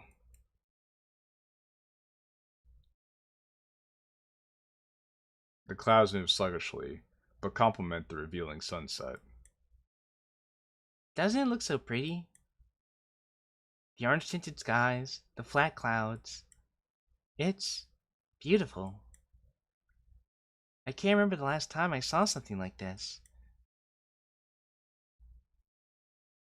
And I don't if you're... I guess it's I doubt. And I doubt if you've ever seen weather like this. Never leave your room. Hehe. She chuckles under her breath. Oh, shut up, idiot. Just joking. That's all. Sorry if I don't seem like usual. It's just really cold. I had no idea temperatures would drop like this. Is it really that cold to you? Because I'm doing just fine. How? I'm freezing up here. I'm freezing up over here. Why don't you ever button up your blazer? I don't know. I guess I'm just so used to leaving it behind in the mornings. And you know me, I always wake up late. One way or another, I'm in some sort of rush. I'm sorry. You feel something in your gut. Something's wrong. And all she's doing is trying her best. So you do the best you can. And listen to her. For what? I thought it looked great. I wanted it to be special. But in the end, it just came out looking below average. I just wanted to share a good moment like this together. We don't really spend a lot of time like this outside of school at all, you know? Are you okay though? Her eyes droop down to the ground. Can't you just enjoy the sunset? You don't have to worry about me so much. I can't enjoy it if you don't enjoy it. Today's just been a bad day, that's all. I was tired all day. I couldn't show up to any of my clubs. I hoped a little this would cheer us both up. But I just ruined it. Don't say that. Everything's just fine. You didn't ruin anything. I'll try my best to make more plans with you, alright? And for the record, I think the sunset looks a little better when I'm watching it with you. Her frown flips around to a slight smile. Thanks.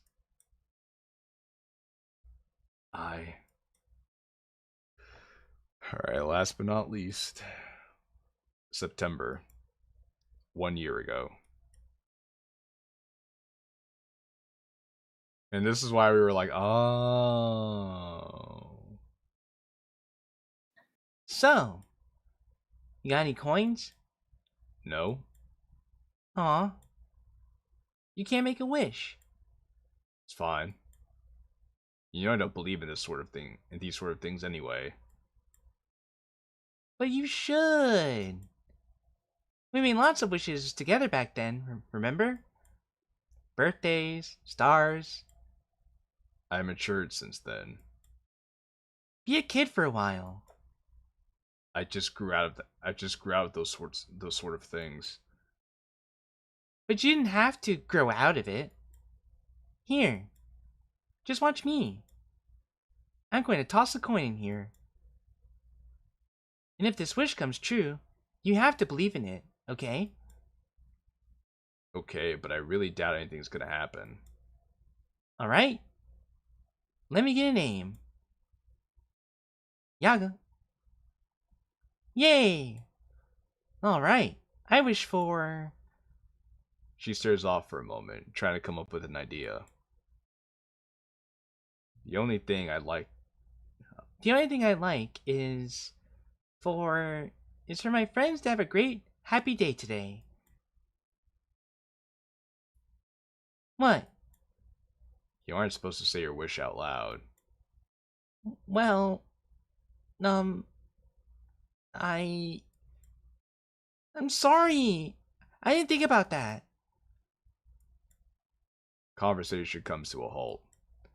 The ambient sounds of students conversing fill the area. What you thinking about? Nothing much. Just something subtle. What is it? No, it's not that important. Are you scared about something? Not really. Do you still want to talk about it? If you were actually faced with making one wish, wouldn't you like it to have it for your own gain? I guess so. But I still want everyone around me to be happy. What are your priorities, though? You or others? You know, it really wasn't supposed to be all that serious. I just wanted to do something fun and then walk home together. That's fine. You're just really selfless. Aw, thanks. Let's go get ice cream, okay? I'm getting hungry. Okay, but I'm not paying for it. Splits? Fine. Yay! Renewal. Alright, chat. We pretty much went through about every main girl in the story, and now we're getting to the end game. Starting with denial, bargaining, then the anger stage. I love the 5 stages of grief, Charlie. Oh.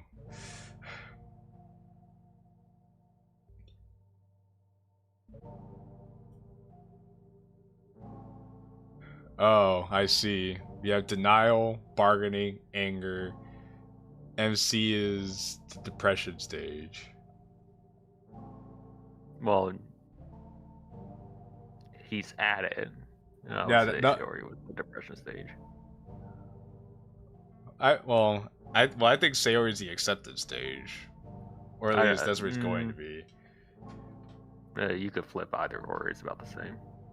Yeah, fair enough. I mean, I see where you're coming from. I see where you're coming from too. It is a glass half full. Yeah. Where is everyone? I don't know, Angel. I think everyone's just enjoying the atmosphere right now. When we have grief that breaks us, it's natural to shudder it out. It's natural to want to leave behind our memories to a great extent. Wishing we start anew, hoping for life to give us another chance. But the fact is that you don't move on until you face your problems. Something as big as your happiness. You cannot simply forget it. It's not very rare, but I found myself to be like that too. I shut myself in for the entire night and never interact with anyone. I'd wake up in the dead of night and go to sleep in the mornings. I had no hobbies to keep myself busy or any social interaction. All I wanted to believe was that it was the end of my social life. But one night, I decided to stay up a little late. Although tired, I opened my bedroom door and walked in front of my open window. Rays of sunlight peered directly into my eyes. It hurt me a little bit, but when I looked past, the morning was mesmerizing. For the past year, all I was doing was locking myself inside and disregarding everything, putting myself in a constant cycle of suffering. It all hurt to admit to myself. So I just sat outside.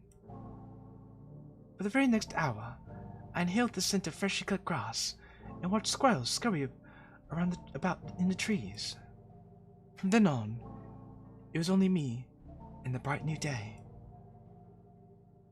When it was time to go back to sleep, I promised myself that I would try the very best I could to rise up again. It felt indescribably horrible, but I pushed and persisted until I saw a glimmer of hope again. I started socializing at school again. I quit old habits. I've made some friends in the midst of everything. When I met you for the very first time in so long, I saw myself. The person who sunk deeper into their pain and suffering and felt afraid of taking initiative. So I did the only thing I could do and promised you the very same morning I had. One that contained sounds and smells of a new tomorrow. A bright morning. That time without any end. This time without any end. So when you wake up and catch that sunlight in your eye, be proud. Every day. Be proud everything happened in the first place. Count the individual days the two of you have been together. Recount every smile she gave you and cherish it. Hold her dear memory close to you. I know this moment is horrifying, and you might have some more sadness within you. But nothing could replace the times the two of you had together. You can do this, okay? Maybe we can't fix all of our problems, but we can help keep them at bay. I'm going to have to wish you goodbye for now, but I'll always be present when you need it.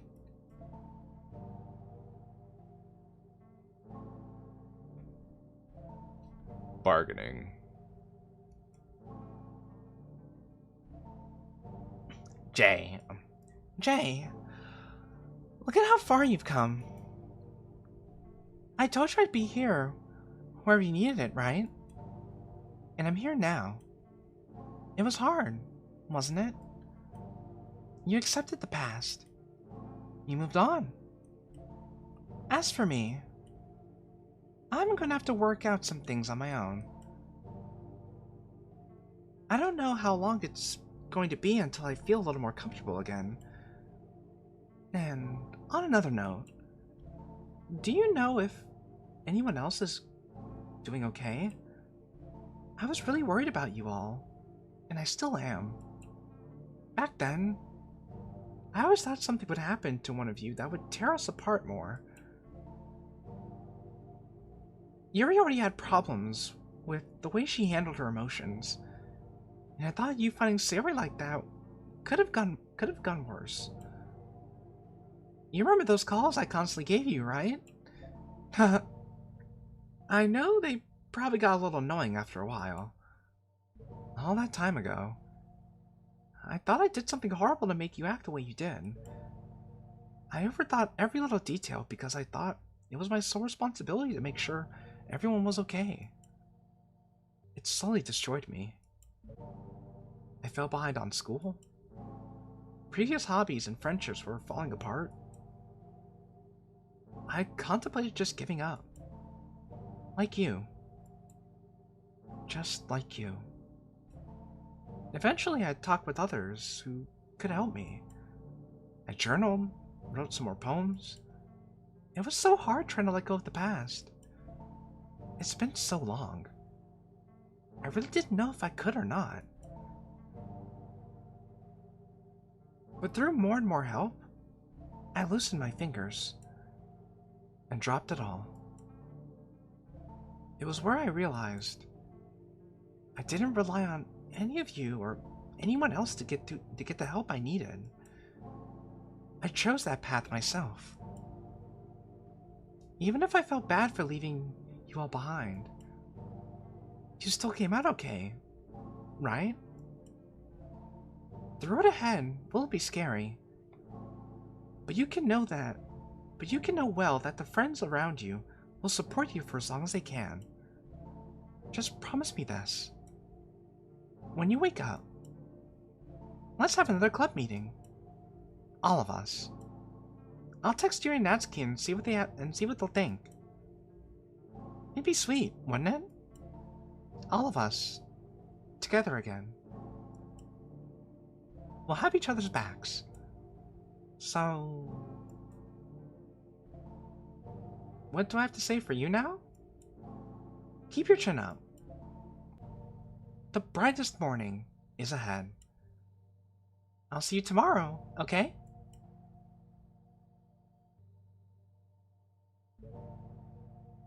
At last, we're at the anger stage, and I had a sound clip for this, but it's unavailable at the moment, so I'm sad.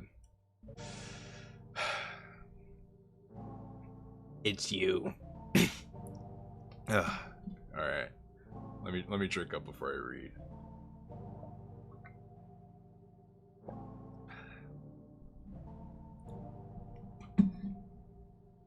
It's you. Luck. I really just felt... I'm sorry. Okay? I'm so sorry. I was blinded by my emotions. It was my fault for lashing out at you. I realized that. And I know what was wrong with me. You're dealing with a lot right now. All I wanted then was for everyone to just get away from me. I thought I was going to be okay on my own. But pushing away the people that really cared about me? What was I thinking? I'm not going to tear us apart anymore. I'll take responsibility for my actions. I won't push you away anymore. I just want to be back together again. Back when I stashed my manga in the closet. Back when I could see your happy faces as you tried my baking. Those moments are so far away now. I miss them. I miss you all. But at the same time, I'm going to accept the fact you may not want me with you all anymore. I said some other things to the others. Not just you. I'm going to make a change for myself. Tell Monica I'm sorry for getting mad at her when she just wanted to help. Tell Yuri I'm sorry for getting mad at her when she just needed some time on her own. I'm not sure if I could do much, but I'll be here if you have anything you want to talk about. I'll listen and help you with whatever. You know, she loved your company. She'd talk about you a lot. It got a little annoying sometimes, but it makes some more sense now. She was close to you. Maybe you didn't express it all too much. But I know you were close to her too. Best friends. You know she trusted you and cared for you. And you did the very same. Maybe that'll make your bright morning feel a little less dreadful. You've got this. I'll see you tomorrow.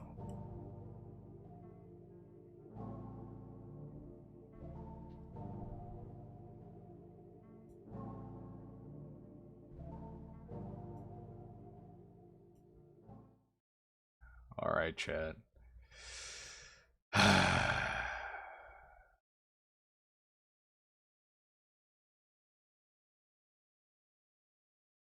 The crooked door lets a looming and eerie shadow engulf the room.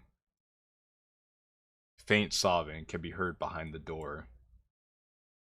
Faint crickets sing their songs. Something is swaying behind the door. The darkness is thick. It's black and white from now on.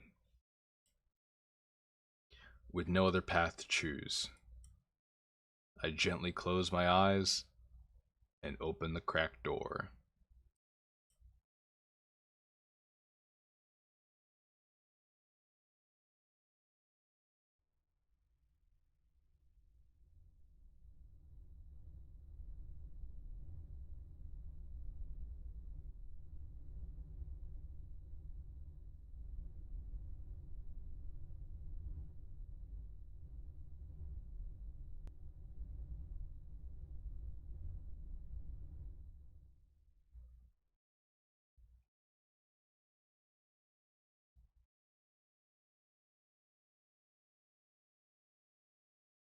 It's not your fault.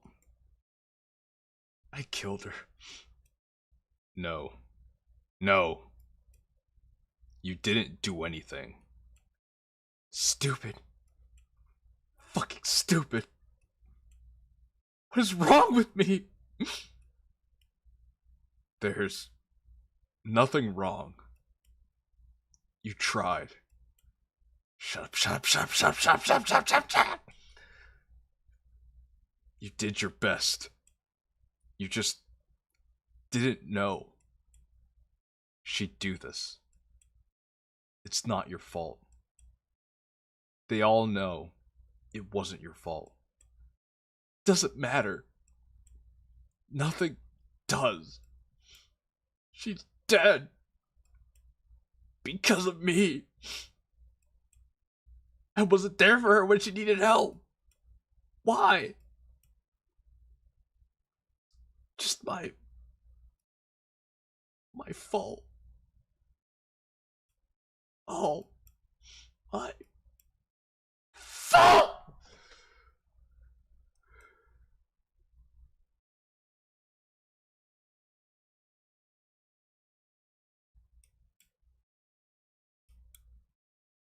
It wasn't your fault. It wasn't my fault. It didn't matter.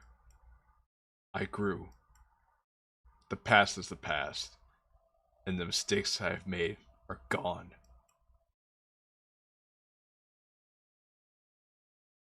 The form of him gradually disappears until it's gone.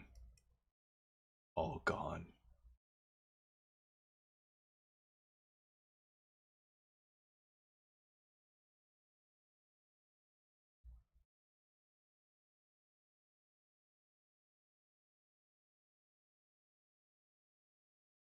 And here's the bright morning that they promised us.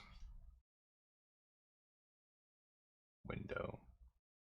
It's a bright morning. Birds are chirping, and I can see people walking and talking outside. Door. Balcony. Up above are clear skies. The most beautiful I've seen. I feel the urge to keep staring at it, but I pull through. Stairs. Backyard. The backyard has a colorful, flourishing garden. Bees collect pollen from them and bring it back to their hive. Oh, right. Have to go back here, back here. There's a note. 143. P.S. Make sure to wake up early today.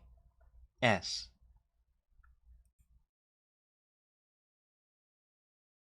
For the record, chat, that note wasn't there before. Before. 143.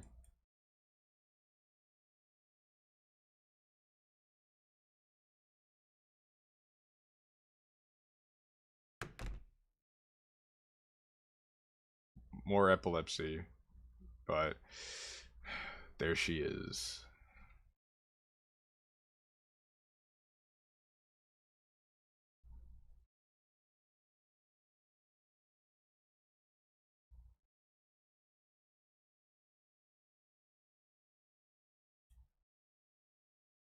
Oh, Jay. Hi. What happened this morning? You're late, silly. I actually got here earlier than you. Jay? Is something wrong? Jay? What?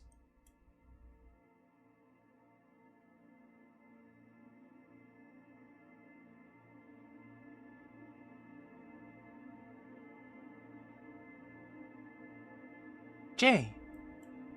Are you?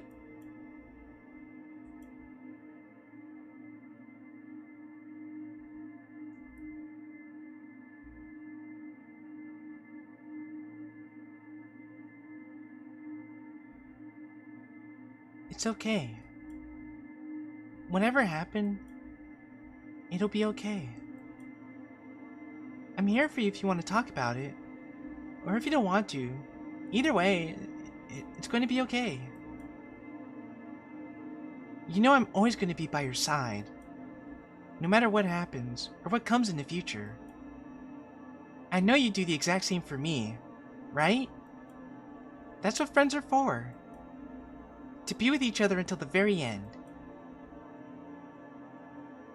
How about this? We don't have to go to school. We can skip. Just for today, of course. We'll stay home, play video games together, eat lots of snacks. It'll be great. A day to relax. Just like back then. What do you think?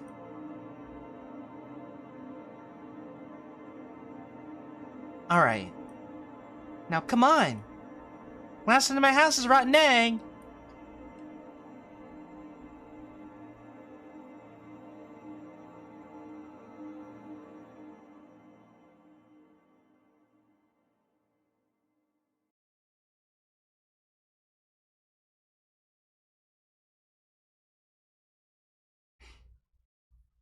Owie is right, Normal. Crickets outside sing their songs. With one final breath, you rise from Mother Nature's cold embrace, feeling the subtle warmth of someone close to you. I think I'm gonna cry. Wow. I don't blame you, Angel. The noise outside has stopped. The rain clouds are gone.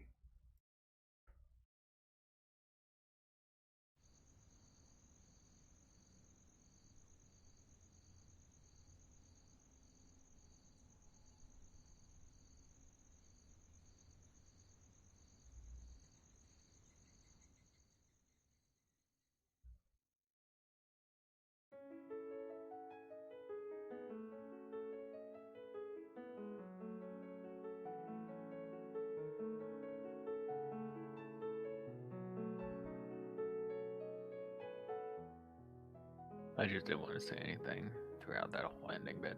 No, neither did I. I wanted it to speak for itself and not spoil anything for the audience. But yeah, guys, that's the Rainclouds are gone. Which, and with that, one tear was shed that I'm not day. even gonna fucking lie. That was starting to push a tear out at the end, reading it again.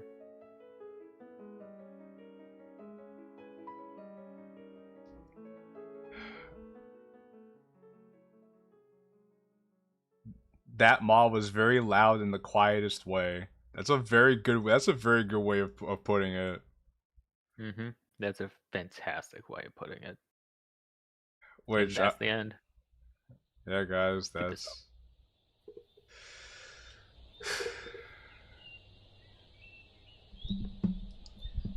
you know, when we saw the title was very unassuming. You It was wouldn't so really think that fucking much about generic. it.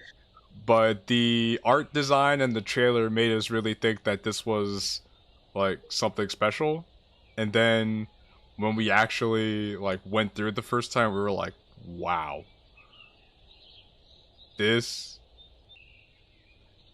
cannot be replicated. This is everything everyone failed to do for years. 10 out of 10, honestly, fully unironically. Now you guys understand why Xavier and I were like, bro, we just found the best Ddlc mod of the year, and and we were just fortunate enough to stumble upon it in the subreddit. No, because it's not even of the year. It's ever. Let's make that clear. It has its flaws, but way outweighed by the positives. And the flaws only make it stronger, honestly. Agreed, a Ddlc mod hasn't made me tear up before. Some have made me, but in like weird ways. I remember when I was first new to Ddlc, like right around when Exit Music came out. Like I think Exit Music was the first mod I've ever seen, and I remember I shed a tear during the original Exit Music. But as the more jaded I've become over the years, it's very rare that there's a story that actually moved me in any kind of way. Normal says, I've had mods that got me close to crying, but this was the first one to actually break me. Exactly. I'm not tearing up, but the message in this mod was very powerful. Not only was it powerful, but the way it was executed was incredible. Because... Chef's kiss. No, go ahead, Xavier, go ahead. No, it was chef's kiss. I'm just agreeing. The execution was incredible because, one, this mod is the opposite of what all these other projects that try to do what it does is, and that is not pretentious. Some of these other projects are woefully pretentious, but this project actually, it leaves you room to think without trying to force the message down your throat. Now, there are a couple things that Xavier and I could... Sometimes. We're going to talk about it. Yeah, I was about to say, there are a couple things that Xavier and I said that, okay, this could have been done a little bit better, like with a little more nuance. But what we did like about it is that the author knew what he wanted to do. It gives room to breathe, and the story relies so much, because like the big thing for me is that the story relies so much on the visuals to tell the story that it only uses enough words to convey what the pictures couldn't. And because the mod was so good at Resurrected Xanatos. Man, the first time coming here in a good half a year and I see everyone weeping. Yeah. No, that's because this was it's powerful because it leaves you to gain feeling from it without it being told how you're supposed to feel. Which is like, not tell. Unlike Convergence tells you how you're supposed to feel. We're gonna have so much to talk about right now. Love and Shyness tells you how you're supposed to feel. Downpour tells you how you're supposed to feel. But this mod doesn't tell you how you're supposed to feel. It just gives you a message and leaves you to come to your own conclusion. I missed everything, so I'm completely out of the loop. Okay, so that's fine. Feel free to watch again because it's worth it. Yeah, Actually, Xantos, you like horror stuff. Yeah, Like this no, shit would be up Xantos, your this is alley right up too. your fucking alley. You need Yeah. to watch this. Okay, before we start the actual deep dive conversation, can I propose a few polls for a query? Sure. We can start. Okay, We can start a poll right now. First poll question: did MC forgive himself? We're gonna get into the hard-hitting questions. I want to know chat's thoughts.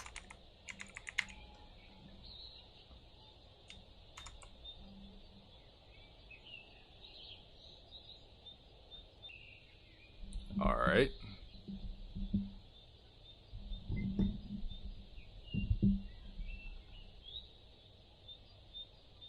Yes. We're gonna leave that for a few, All right. in like a few seconds. But really, I want you guys to. This is not a reading comprehension question. This is a opinion question, because this is one of the things that I feel is up in the air. Yeah, this was when because Xavier and I talked about this last night when we went through And this we're gonna first time. expand on it. We're gonna expand on it. Yeah. Yeah, but it'd be interesting to see where you guys stand on this too, so you could like add into the conversation. I think it feels like a form of forgiveness due to him facing and ultimately accepting himself.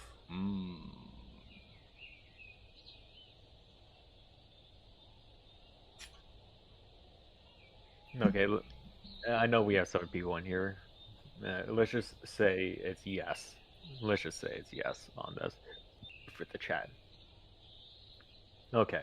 Then second question: is MC a monster? Okay.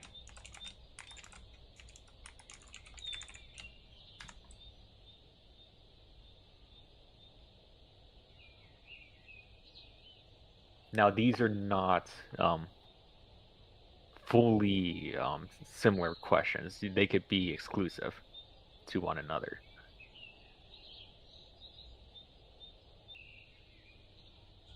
So we're currently on 50-50 right now, which is interesting. The audience is pretty split on this.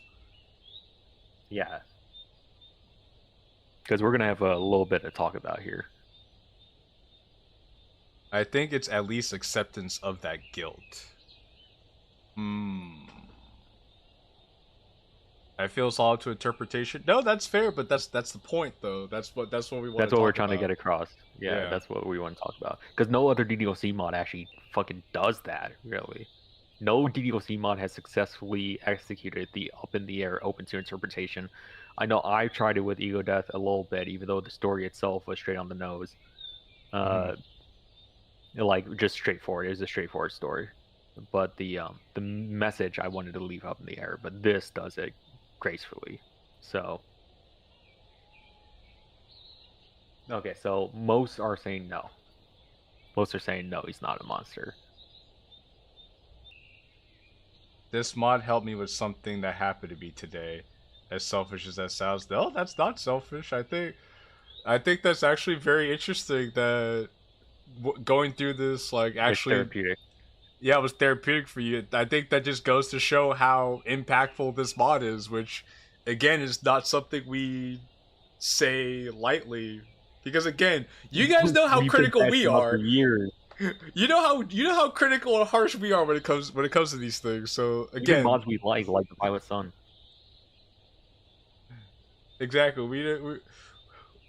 We have favorites, but we try not to play favorites. So the fact that we're like this about this mod is like, yeah, we have to share this with you guys. Did you have any more questions? No, that was it. That was the only two important keys, because that will really help our discussion. Do we want to first go on to just a few pointer notes I've been keeping track of before we get into the crux? Sure, yeah. Okay, so first point, and these are a mix of critiques and just things I noticed on a second playthrough, because of course the first playthrough you're not going to catch everything. So first, the mod opens with the obvious sleeping motif, which is in every single mod ever.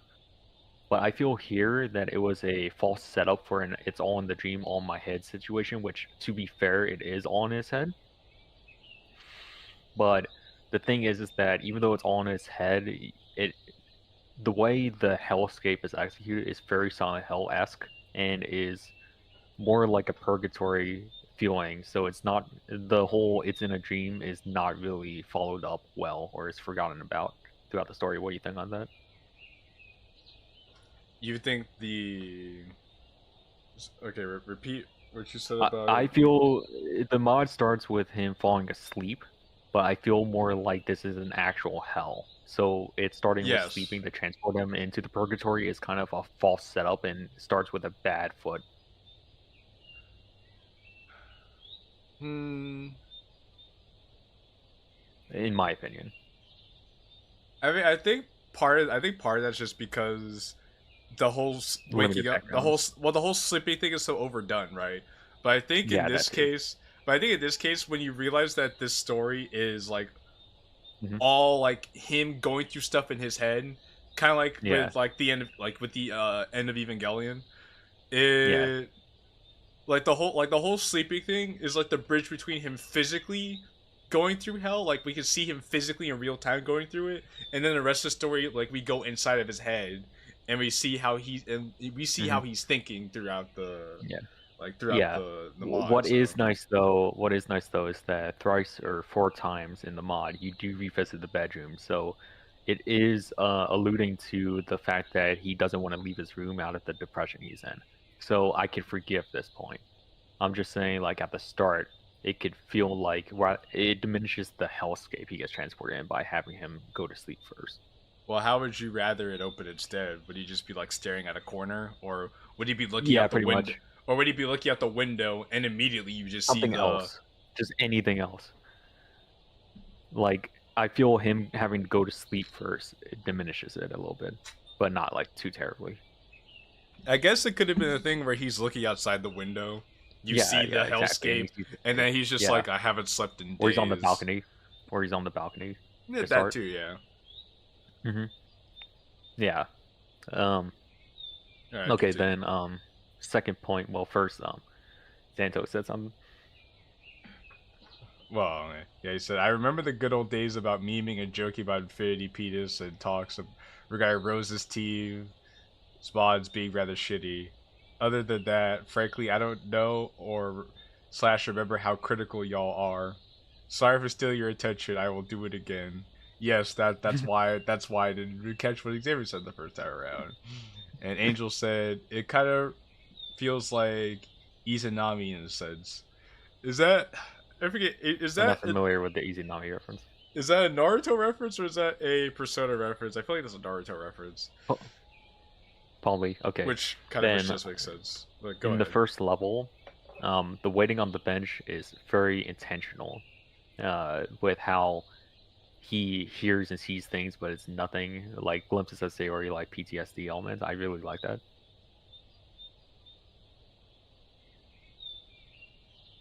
Okay, third point. You have nothing to say on that? I mean, it was probably the closest thing we got to actual like suspense in this It story. doesn't dwell on it though, which is nice. Yeah, because you get so you get so caught up in like what's gonna happen, and then Hmm. nothing actually happens, and it's a little disappointing. But then sometimes life is like that. Like Hmm. if you're alone in your house, you hear creaks and sounds, and you start getting very suspenseful. Like what's gonna happen? You're like, oh, it's just the air conditioner. Okay.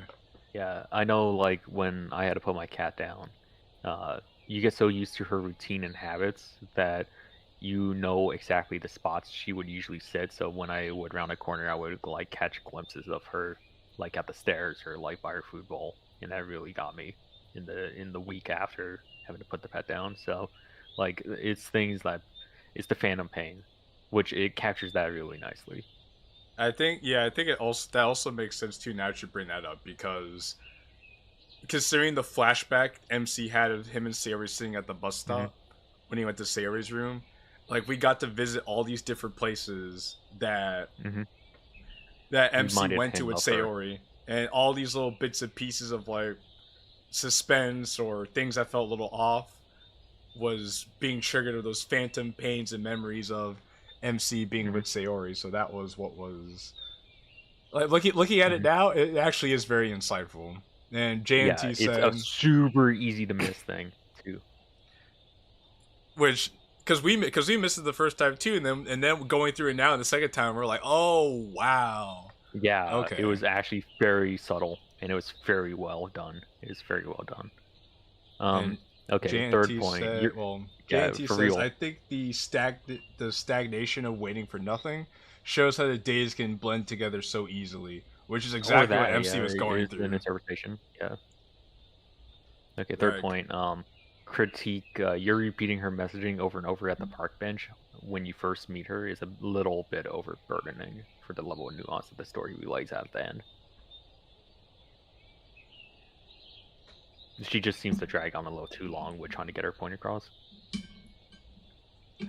To be fair, it's always been hard writing for Yuri. Yeah. I guess. No, it's that like she made her point in the first like 6 lines, and then she just keeps repeating herself. But to be fair, because the other girls, like, because that's because of do the same near the end. Well, I was gonna say the other girls they have like more screen time when you really think about it. Yuri would have just had less screen time if he was like, oh, okay, like I could just like get Yuri's point across like 6-7 lines, and then we'll just skip ahead to the next thing. It would feel like Yuri wasn't really utilized that much in comparison to the others. But I guess there's only so much you could do with just like saying, "Oh, tomorrow will be better," keep your chin up. And I remember being like you too at one point, but then I got over it, so you can do it too. Okay, fourth point, and this is my interpretation from how it came across. Every mention of it being cold is a direct embrace of Sayori, striking him because he could actually feel it. But then the moment he actually accepts himself is when it's finally warmer, when he's filled with something that's actually calming for once.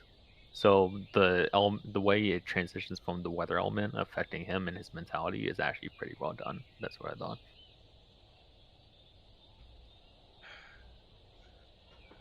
And I'm guessing you got to that conclusion because at the very end when he said he lets go of Mother Nature's cold embrace as he felt the warmth of somebody close to him. Yeah, but even when he's staring on the rooftop overlooking the skyline, that's when it started creeping in. Oh, yeah, okay, yeah. And then you go back to when him and Sarah were standing together. She's like, it's so cold up here. The blazer. Yeah. Okay, thoughts on the time span, the timeline of the mod being over the course of 2 years of utterly coping and how hard that hits.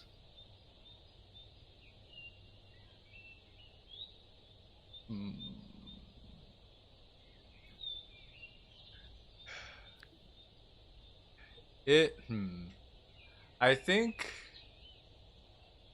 Well, it's interesting because it's hard to know.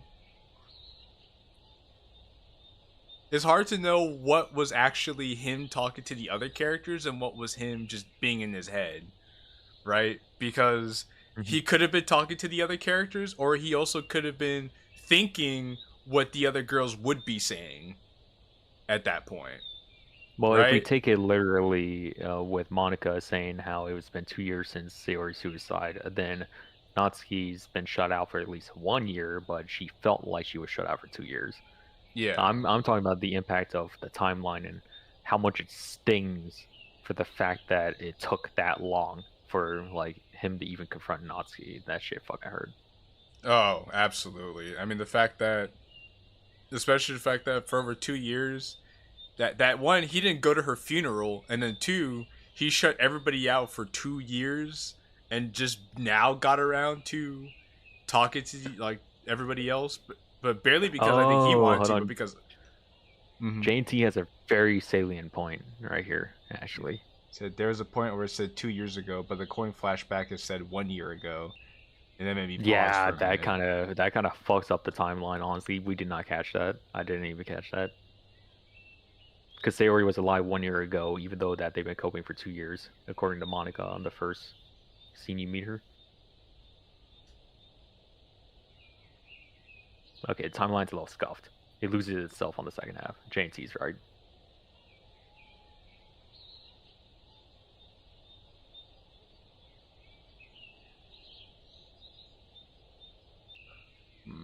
trying to think, because unless they're saying that they've known Sayori for 2 years, but they haven't talked to each other in a year.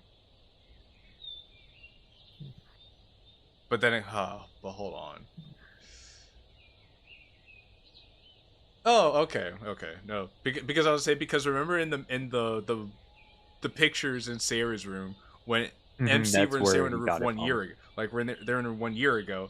But I'm thinking, okay, well, if Sayori was dead for a year, but they've known her for 2 years, like the club that is, then that means that last memory would have been like right around the time Sayori would have kicked the bucket. Well, That could have been MC's last memory with Sayori, like one of his last memories with her before she died, and then a whole year passes where they're barely able to talk to each other. well, hold on. Let me rewind in the stream a little bit to see what Monica said. I choose to ignore that and arbitrarily place it 2.25 years ago. Is it possible that it's a case of unreliable narrator? That's also possible, Miles. That's what we're trying to figure out right now. Like, was it a mistake by the creator? Is MC an unreliable narrator? Or did they actually know each other for 2 years? But Sayori actually died a year ago. And it's been a year that they spent grieving.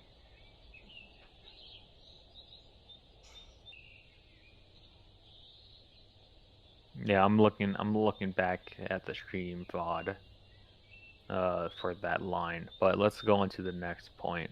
The She Never Forgave Me poem before the Natsuki segment is too transparent.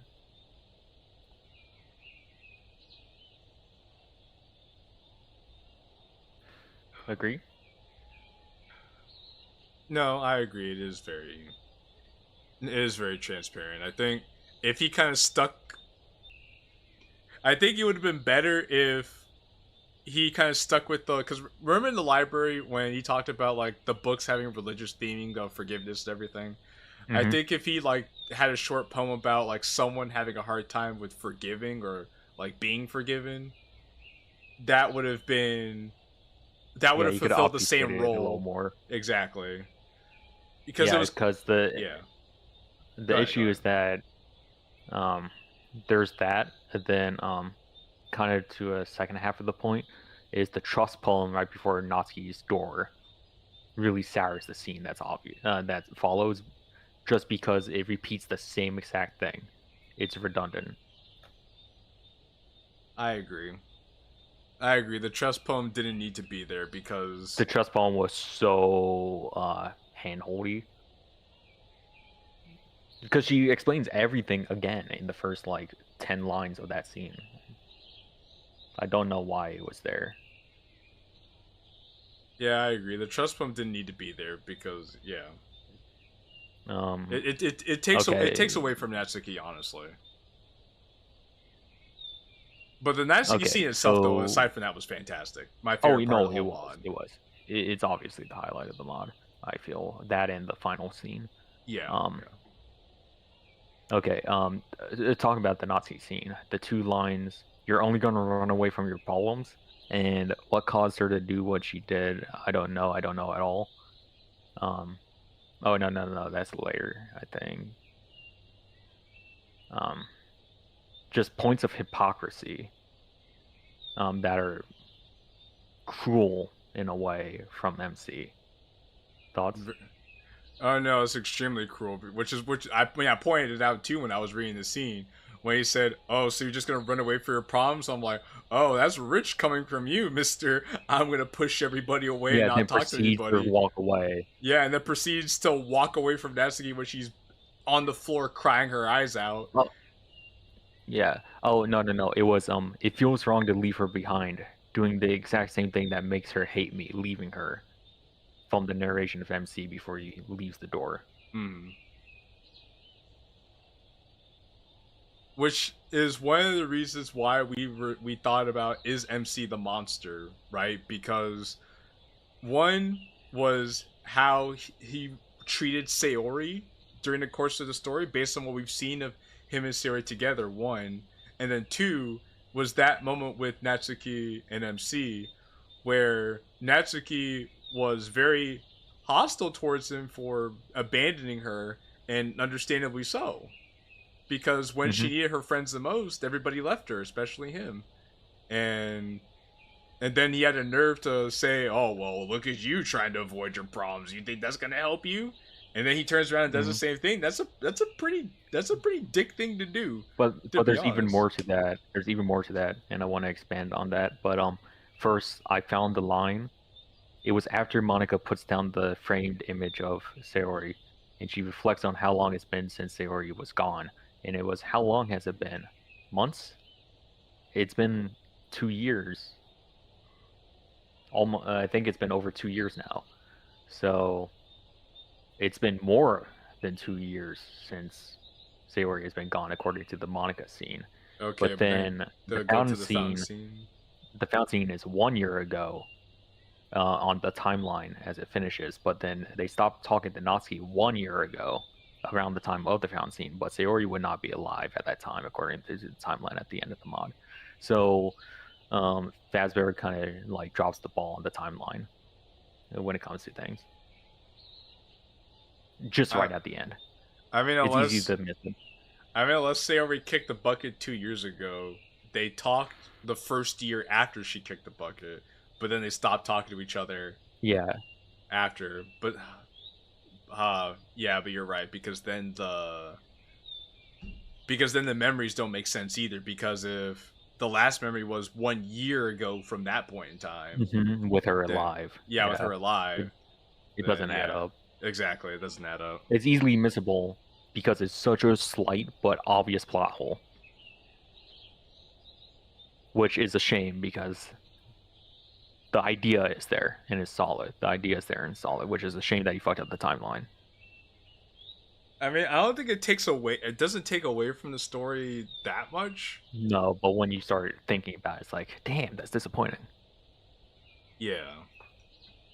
Okay, so that's pretty much all the points I had. Now we could actually talk about like the messaging and stuff like that. More about MC. You're gonna have to bring these things up to Fazbear then. Well, that's what the stream is for. Hopefully someone could pass this along to him. All right. So Miles says doubling down on the abandonment is definitely messed up. No, it is, and that's I think that's gonna be one of the things we're gonna have a lot of fun breaking down. So yeah, I guess with that being said, that's why when we polled is MC a monster, remember earlier in the stream, J&T said people have ways of coping, and if coping requires shutting someone out for the time being or not showing up to the funeral of your best friend, apparent best friend, mind you, then that's okay. On self-reflection, now that we finished the mod and the questions have been asked, let's reconsider that poll again. Is MC a monster? So is that the first thing you want to talk about? And, well, that's going to be the whole fucking concept because everything wraps around towards that one concept. And before we do that, I just want to say I asked Fazbear this question when I was glazing him last night after congratulating him for making a remarkable mod.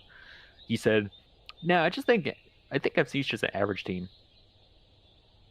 It is clear to me and at least to Jay that we are under the impression that Fazbear just accidentally stumbled his way into writing something subtle and something he missed when it came to the subtext.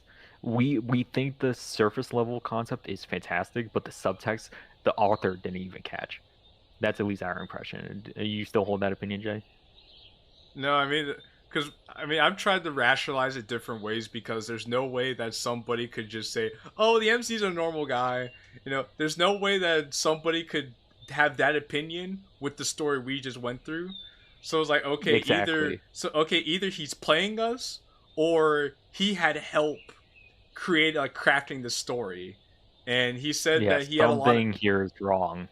Exactly. Like, there's just some things that aren't making sense to us, and we're not going to know it unless we get explicit answers from the creator himself, right? But also, this creator only ever made like 2 to 3 projects, and they're all shitposts of like the lowest quality. So who the hell knows at this point? Yeah, he was just using 1% of his power level. Yeah, actually, like fucking Lucy using 1% of the brain. Okay, so let's discuss is MC a monster. I was one of the people that said yes, he is. He's not normal, but he's not a monster. The MC is obviously trying to fit his narrative. That's what JNT says. Okay, well let's consider. What's Angel say? This reminds me of a hot take on one of your community posts that base MC kind of sucks as a best friend due to him hypothetically being able to do more, but simply just not. Yeah. Now, when I say he's a monster, does that come from a place of objectivity, or does that come from a place of reflection? What we say. What are you feeling, Jay? Is it being a monster, in your opinion, something you can only reflect on and come to understanding yourself, or is that something you're objectively being? Is that is that just a way of being that you're always going to be? See, that's interesting because monsters don't naturally see themselves as monsters. It's usually other people that have to tell you you're being a monster based on your actions. Very rarely is somebody who's acting like a monster will come to will have the self-actualization to be aware that, wow, I'm being such a horrible person. I think objectively being a monster comes from like external sources. Then reflection on being a monster comes from internals. It comes from an internal source. Like something would have to challenge your belief systems externally to give you the ability to look and reflect inward to come to that conclusion. And in a way, we do see that in this mod, and of course, we should be seeing it in all the other mods, which we don't actually, because this is one of the only times that it's actually done well. Is MC gets the external struggle of Sayori's suicide to get him to reflect on how shit of a friend he was. There's, in my opinion, now you may disagree and you may expand on it, I don't see any action he did except once that was actually redeemable of him as a character, because he was living in ignorance of his gut feeling. He threw insults at Sayori when she was down, neglected her remarks, refused to pay for her own happiness, said her wish was stupid, or at least telling it out loud that just to make him happy was just a stupid thing to do. Putting her down, basically, yeah. Treated Natsuki like shit by failing to understand how he could help her cope because he was all in his own head. Yuri did the same thing. Monica did the same thing. In the way, all of them are monsters, which led Sayori to kill herself. That's at least where I was taking it. But in a way, I think MC self-reflected enough to realize that he himself did so much neglect, just unintentionally, from the apathy he had towards life, or at least his own personality, that he did not realize in the moment that he was being a monster. Which is why I'm also under the belief he did not actually truly forgive himself, and that's just a massive cope at the end. What do you think? You may have taken the idea of it's not your fault too far. Like he forgave too much without reflection. Honestly, I think that's just a cope, JNT, to be honest with you. Which kind of goes back into what Xavier said, because it's interesting, and that's also why I brought up, to your point, Xavier, that's why I also brought up, is he actually talking to them, or are all of them just different parts of his... just personifications in just personifications of like what he's thinking and feeling. Which is why they all felt more on the apathetic side versus the actually being empathetic towards Sayori, where the only person who was like, because again, even Natsuki wasn't necessarily being empathetic towards Sayori. She was thinking more about herself, but she was thinking about how all the trauma of everything affected her. But that made MC start to think about, wow, my actions actually affect other people. Because it kind of went to a point of like Yuri trying to tell him about like, don't be stuck in the past. Monica telling him, don't be stuck in the past. It's all in the past now. And then when he got to Natsuki, he was trying to confront the past, but he wasn't ready to fully confront the past then, because the past is very angry and the past is very harsh, which is kind of what Natsuki represented. And I think having him combat all those different things brought him to the point toward the end of the story where he had to face himself and the guilt that he still held, to where he saw Sayori at the end, and then he's thinking about, I had this relationship with her, and I never fully appreciated it. I knew I couldn't do anything to stop it, but now I'm starting to see I took her for granted. See, that's the issue too, is that he sees that he took it for granted, but his own conclusion in the mod of letting it be in the past is what is his downfall. That's the cope. And this is self-evident in like how Ddlc modders actually engage in normal conversation with other people, which in itself is a apathetic and sociopathic lifestyle choice on their part. Where we see anytime anything dramatic or controversial happens that might traumatize someone in some way, or which they see would have impact on the way someone thinks, they immediately say, oh, that conversation in the past now, and they kick it away. We see that this line of thinking is manifested at the ending and throughout, frankly, the whole project, which is fantastic because it offers a great dialogue on whether or not it's in the past is truly a successful way to cope, because ultimately everything is going to eventually be, it's just a past problem. But when you really sit down to think on it, it does not dismiss the fact that you acted in a shitty way, which is why when Sayori disappeared and did not really try to comfort him and just saying it'll all be okay, he himself did not say, or did not he did not confirm or dismiss the fact that it was okay.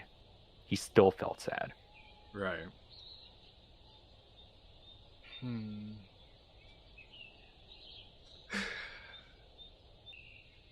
Which is a very blunt and true way of feeling. I mean, we felt that way in parts during the whole Team Red Mazda and DDTT development when we were going through a lot of shit.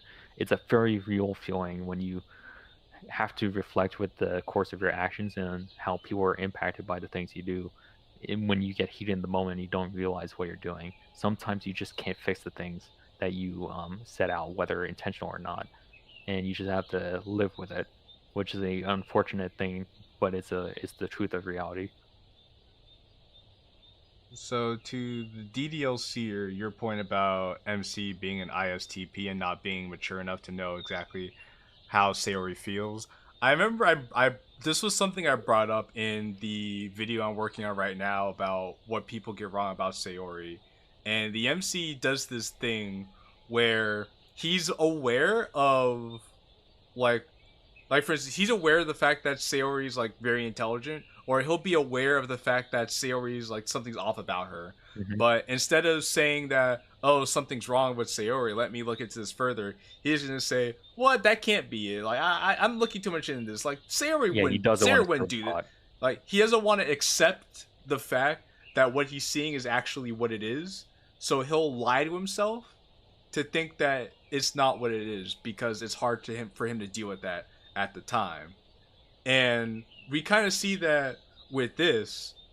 The only difference between base game MC and the MC in the Rainclouds Are Gone is that the MC is a little more apathetic and he's a little bit crueler than he was in base game. Which is a lot of how DDLC mod fans actually react, like in real life, to their day-to-day. If you actually people watch and see how they talk to one another, they are all just like MC. Yeah, it's a little bit apathetic, a little bit cruel, but at least able to somewhat reflect on what's happening with after some amount of time or being pushed to do it occurs. And we definitely see his inability to accept certain things at face value, because it's taken him so long. Apparently it took him 2 years, based on what we know of the story, to even get to that point, to where he had to at least face the facts of what happened at some point. And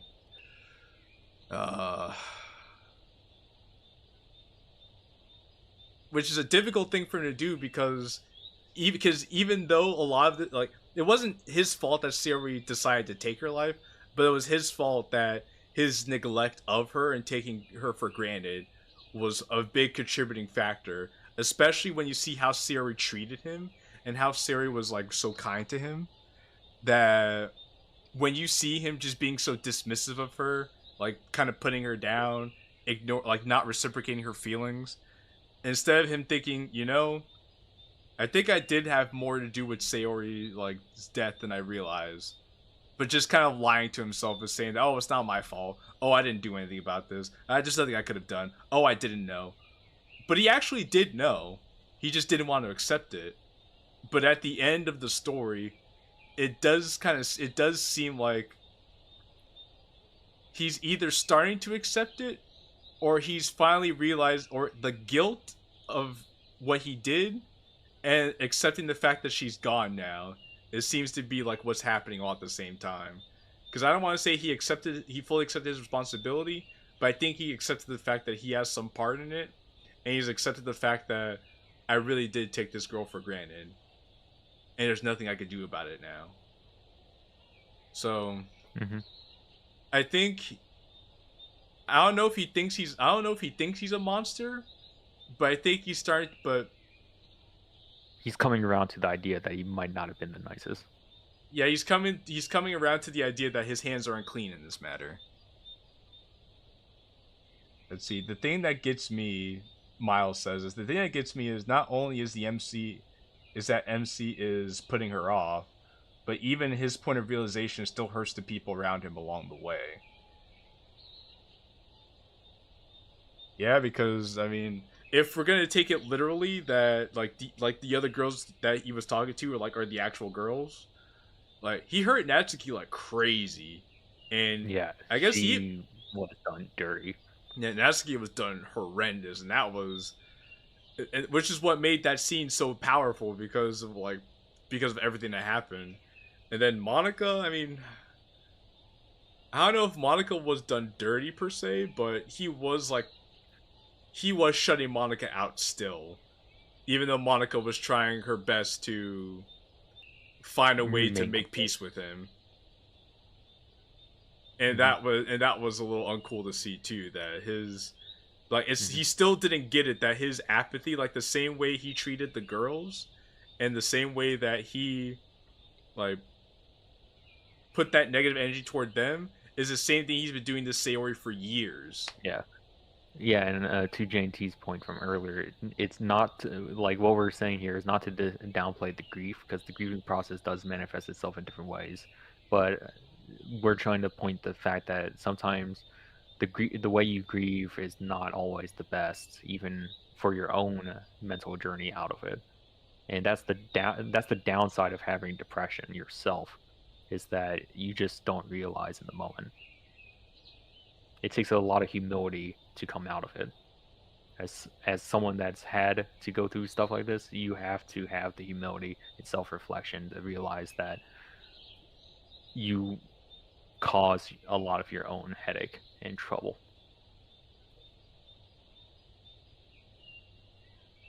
And I think this is the first, if not the only, project to really explore that side of us in a way that makes sense to us, but it also makes it uncomfortable, because we have to admit to ourselves that this is something that the things that MC did, we're also capable of doing. Exactly. That's a very uncomfortable thing to accept. It's wholly canon Ddlc. Like MC in base game was just like this. I mean, you just read through the stuff. You can agree. Yeah, it was just that the MC, like, it's interesting because this is basically MC. Actually, yeah, because this is supposed to be MC 2 years ago, whereas like 2 years in the future, whereas MC at the base game was the MC we saw like a week ago. Like, was the MC we saw sitting in the bedroom toward the end of the story, being like, "It's all my fault that she's gone. Why did I do? Why did I do this?" Yeah, exactly. Or she's gonna cause it. Yeah. And then he comes around still denying what's right in front of him because he doesn't want to accept it. So it really is in character for him, honestly, when you think about it. Yeah, honestly, the characterization on all of the characters is perfect. Like, this is how you do it. And this is, in retro, take notes, this is how you do mental health issues in a mod. This is how you do it. With subtlety, nuance, and you ask questions and you don't pry. You don't treat, you treat everyone like they're mature. That's what this mod does. Yeah, I mean, aside from the little disclaimer at the beginning, Other than this- the disclaimer that's obligatory. yeah, which is why we said this wasn't pretentious, because this mod has enough respect for your intelligence to allow you to draw from what it gives you, Your own life. Yeah, as well. and draw from your own life and your own experiences to find some kind of relatability. Because I'm sure a lot of people, I'm sure that you guys in the chat can relate to this in some form or fashion. In some way, yeah. I mean, shoot, the fact that we're even sitting here talking, having this kind of discussion about this, I think just goes It's to deep show. as fuck, honestly. Yeah, it just goes to show how intelligent the design of this mod truly was. Because Jay and I have been having this same exact conversation for the last few years. You guys don't even fucking know how many times we had this conversation. And it's fantastic. It's a breath of air to see, like Jay was saying, an intelligent mod that actually touches on the same thing for the first time in 8 years of Ddlc modding history. It's fucking amazing. Yeah, because one of the biggest things for us when it comes to writing is showing and not telling, and then being able to respect your audience for being able to read something and not compromising it, because that compromises the integrity of your work. And that's something that Xavier and I try to make sure that we do in our work, is showing, not telling, and not compromising the intelligence of our audience to be able to understand what we're writing. So we did that for Triple Trouble, Xavier did that for Ego Death, and for Left Behind, and for the other projects that he's worked on. Because I cannot tell you to, like, for Left Behind as an analogy, like, if you guys go back and watch the stream, that fucking shit had me in tears, talking about my own stuff, my own struggle, because that's what it was about. And I even left a note explaining that, yeah, none of this was about Monaco, it was about me, and people still refused to listen. I told them, hey, there's a note there that you should read after completion, and they said, nah, I'm gonna fucking ignore it. But they came to their own conclusion afterwards, and they still got the gist, which means that I was mature enough to keep it open-ended for them, even if they didn't want the full explanation. So grief, but some people just can't listen. No, they can't listen.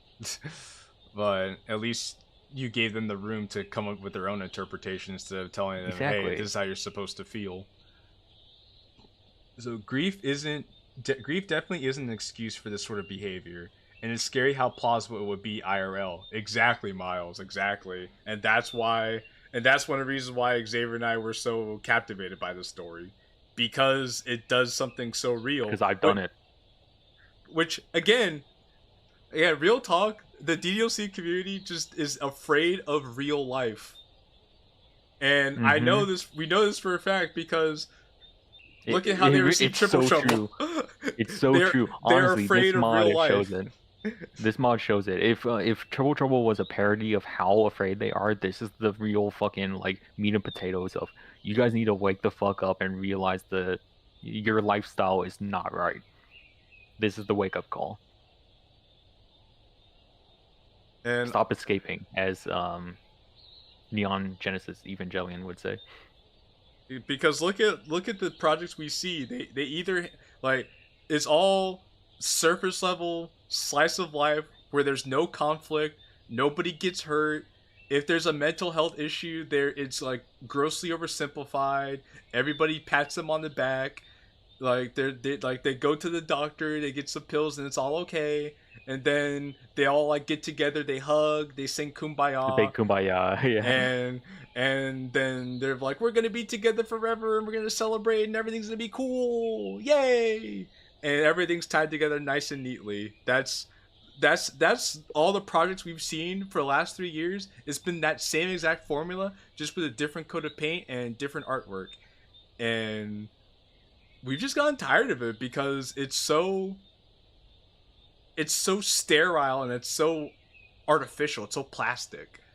But then when you create something that's raw, authentic, and it shows that things aren't always ugly, that things aren't always pretty, they can be ugly, things don't always have a happy ending, but there is some happiness that can be found, they're gonna say, oh, well, this is so out of place. oh, this doesn't make sense, or oh, I don't like this because this offends me, or oh, I don't like how you portrayed this character, this doesn't fit them. But when they create these stories, the characters don't fit how they were originally portrayed either. They just do what they want to do for the sake of creating something that makes them happy, while ignoring the ugliness that exists out there. So, like Xavier said, we touched on that with Triple Trouble in our own unique way, and this story touches upon it too in a very grounded, super surrealist grounded, way. super hard hitting. It's fantastic. It's and I want to do a little fun game right here, to show exactly that we know what the fuck we're talking about because we have legacy status in this community. I want us to name a mod and how this does something better than that did. Okay. Just ping pong. It's something that relates, something that touches the same topic. All right. Okay. Easy one. Exit music. Exit music. And how does this do that better? Oh, well, I was pitching exit music to you, for you to say how this does it better. Oh, okay. A lot of Natsuki's troubles are projection. A lot of it's projection, and because it's projection, it's not really coping. It's just the way it's intrinsically tied in her personality. She has zero self-reflection about the way she acts, and she causes MC to have his own depression over her own turmoil, which is not actually a relatable thing to anyone. Only people that got abused mentally, which is sad, honestly. Yeah. You agree? Also, hello, Shad Leafeon. Yeah, you've tuned into the podcast portion of this live stream. We're in the podcast portion. If you want to go back for a peek, just go back to the beginning. Okay, next, don't.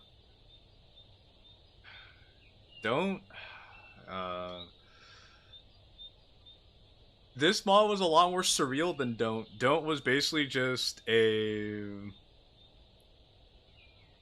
long form monologue of based on Sayori's perspective, without kind of showing us what Sayori's actually going through, with some sort of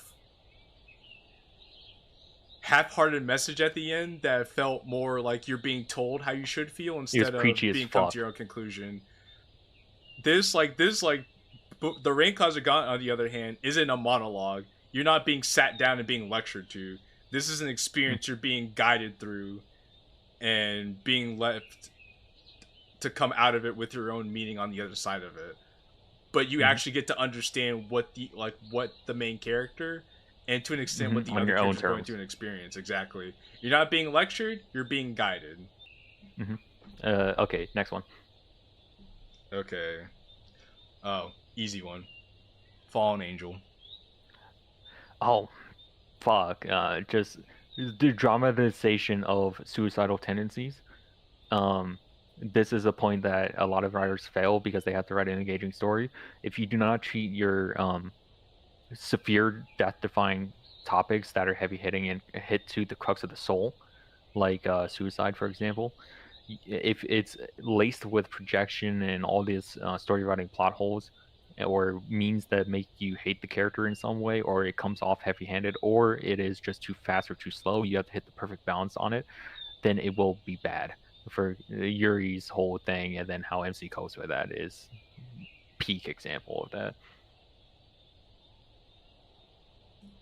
The thing interesting about Fallen Angel 2 is that the way the MC chose to cope with it is it is not only extremely dramatic, but it is also out of character for him because of how angsty and aggressive he got, versus here it would have been more in character for him to be upset about it at first, but he would just kind of shut himself in and then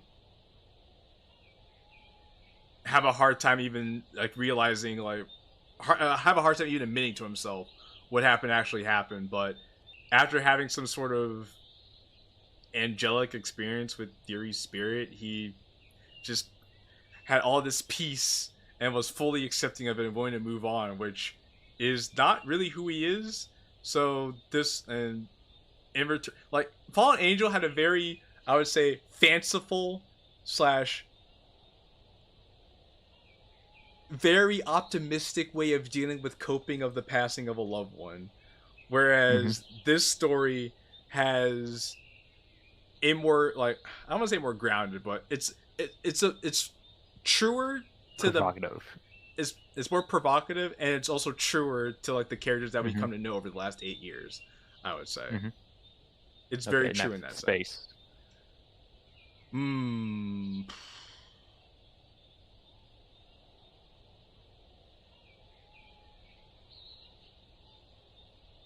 Was space from Sayori's perspective or MC's perspective?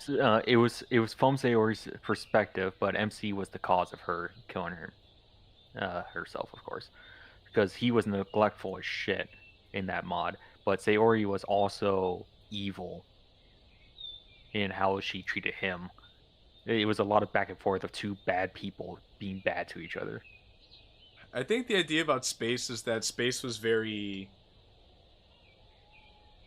I want to say, it was very flowery. The language was very flowery, and that you could get, like, the meaning of it can kind of get lost on you. Yes, it was very pretentious up its ass. Here's one, a cardboard box. Now, I'm not saying this because I wrote a story somewhere. I'm getting past that point. Cardboard box, the biggest flaw for me is that it's too short for its own good. The whole Okay. story, if you actually go back and reflect on it, is purely emotionally based. It is, you're introduced with a topic and then it hits you hard with emotion and prose, but that's all it offers. It has no substance. If you actually go back and play it, most of the people preaching its praises only do so because of how it's written and how it's presented, but not because it has actual substance. They got hit with the emotional sell, the hard sell, and fucking ran with it. They did not actually give it time to think. This mod gives you time to think and chew. It doesn't pull your emotion. It pulls your emotions, but it doesn't offer only that. You know, it doesn't have one trick.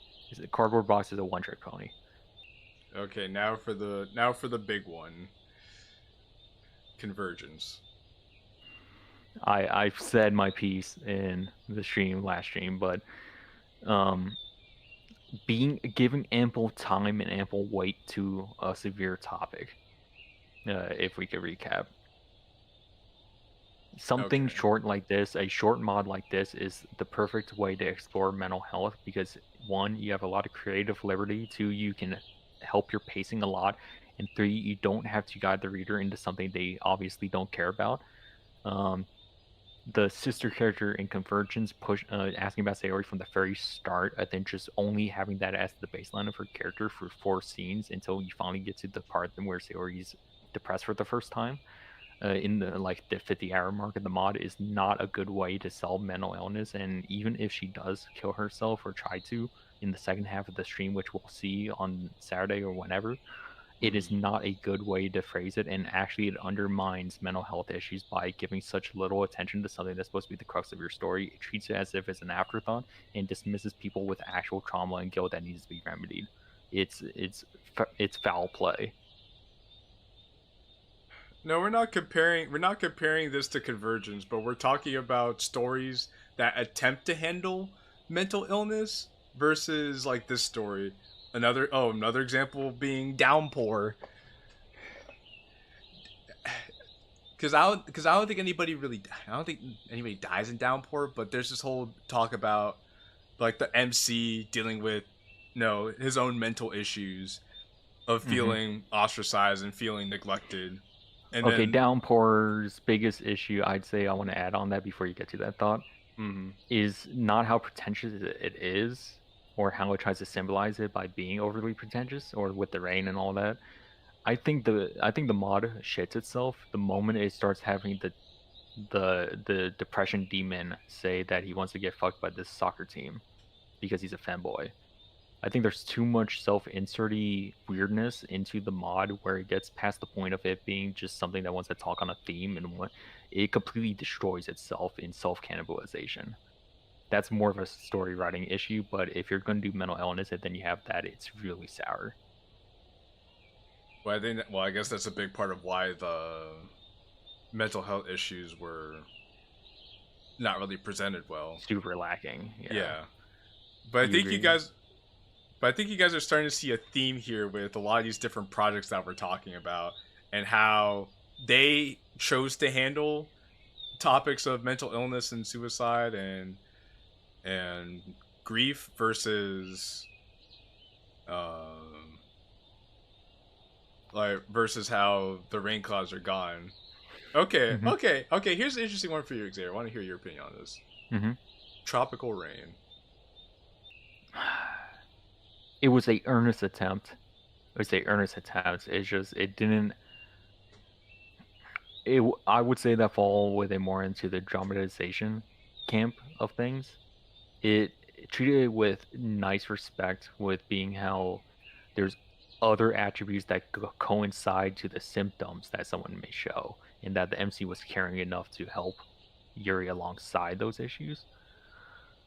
It does drop the ball a lot of times, like when main characters try to use the torture implements to do it to themselves as an extreme reaction, like overblown bullshit that doesn't need to be there for some reason. I mean, granted, it is realistic. Sometimes people do that, but it's writing wise, it's not good.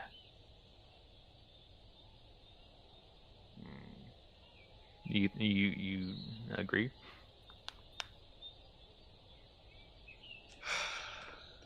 I mean, I guess that's fair. I was bringing up because of the scene toward the because the fake out scene and then toward the end. Yeah. What are your thoughts on that then? Since I didn't touch it. I guess I agree. It's more on the drama side of it than the reflective side of it, because once the tension kind of faded away, they didn't really dwell on it too much. I don't know. It's hard too because there aren't that many projects that actually dwell on the after Sayori. They either get to the pun intended. Yeah, because I was gonna ask you about after Sayori too, but there are not that many projects that dwell on after Sayori. They either get to like where the character dies and then it ends on them starting to grieve, or maybe like a handful, or maybe like one or two projects might actually say, "Oh yeah, Sayori's gone," or "Yeah, this character's gone. What are we gonna do?" So I think that's why it's hard, because there's not that many projects out there that actually touch on this topic. Yeah. Okay, other mods. Magical litter. We're gonna touch some very fucking like gemstone mods that you can't talk shit about. The sacrificial or the sacred cows. I don't know much about Blue Skies. I know that's just Karuo Shoujo. Okay. It might share the same flaws.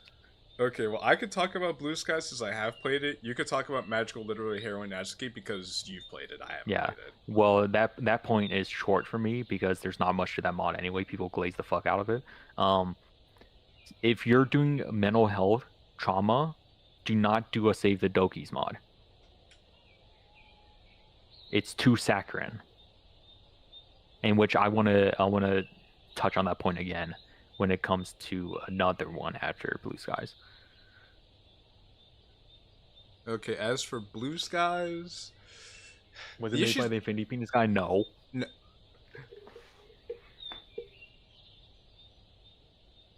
Oh wait, hold on. I have to switch it to live chat. No. No. Blue Skies is much older than Captain Oreo. Oh, that's dirt. Yeah. The thing about Blue Skies is that Blue Skies is a very saccharine story that tackles issues at a very surface level. Actually, yeah, they just tackle the girls' issues at a surface level. It's not that they don't really spend that much time going that deep into their issues. And if they did, the resolutions are very binary. It's either you make the right choice and they live, or you make the wrong choice and something bad happens to them. They don't really take a lot of time to explore like what makes them tick, or they don't take a lot of time to explore like if there really are monsters, because your whole goal is to have a happy ending. It's just sex them. sex them, have a happy ending with them. You know, I think same Blue thing. Sky is more criminal of that. But let's touch on one that's a sacred cow that actually tries to explore that with time. Okay. Salvation remake.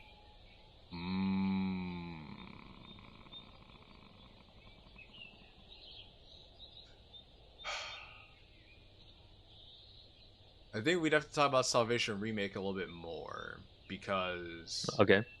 Because it's longer and dwells no, more. it's not and that tries it's to long. refine It's it. not that it's longer. It's just that Salvation Remake actually had a section where they talked about the potential of losing Sayori and what that would mean for the rest of the club. The first Salvation didn't really do that. Okay, recap that then. Like the original Salvation? No. The what you just pointed with remake. Because at the very beginning of Remake, you spend a good almost 3 hours of Sayori being in the hospital in a coma because of her, you know, doing what she does at the end of Act 1. And you have the MC pacing back and forth, just like thinking to himself, like, what could he have done differently? Why, like, how did this happen? Like, did I have something to do with this?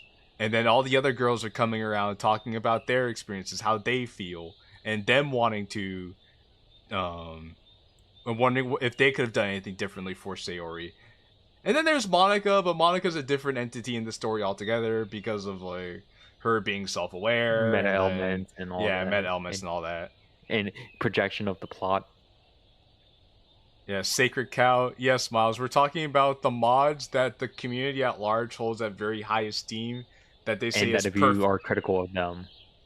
Yeah, that they say is perfect, and if you're critical of them, then you just don't know what good media actually is. Yeah. So that's what we're talking about. And then World Dreams, of course, has way too many fucking flaws to Ugh. even begin. And that's a sacred cow that does not deserve to be.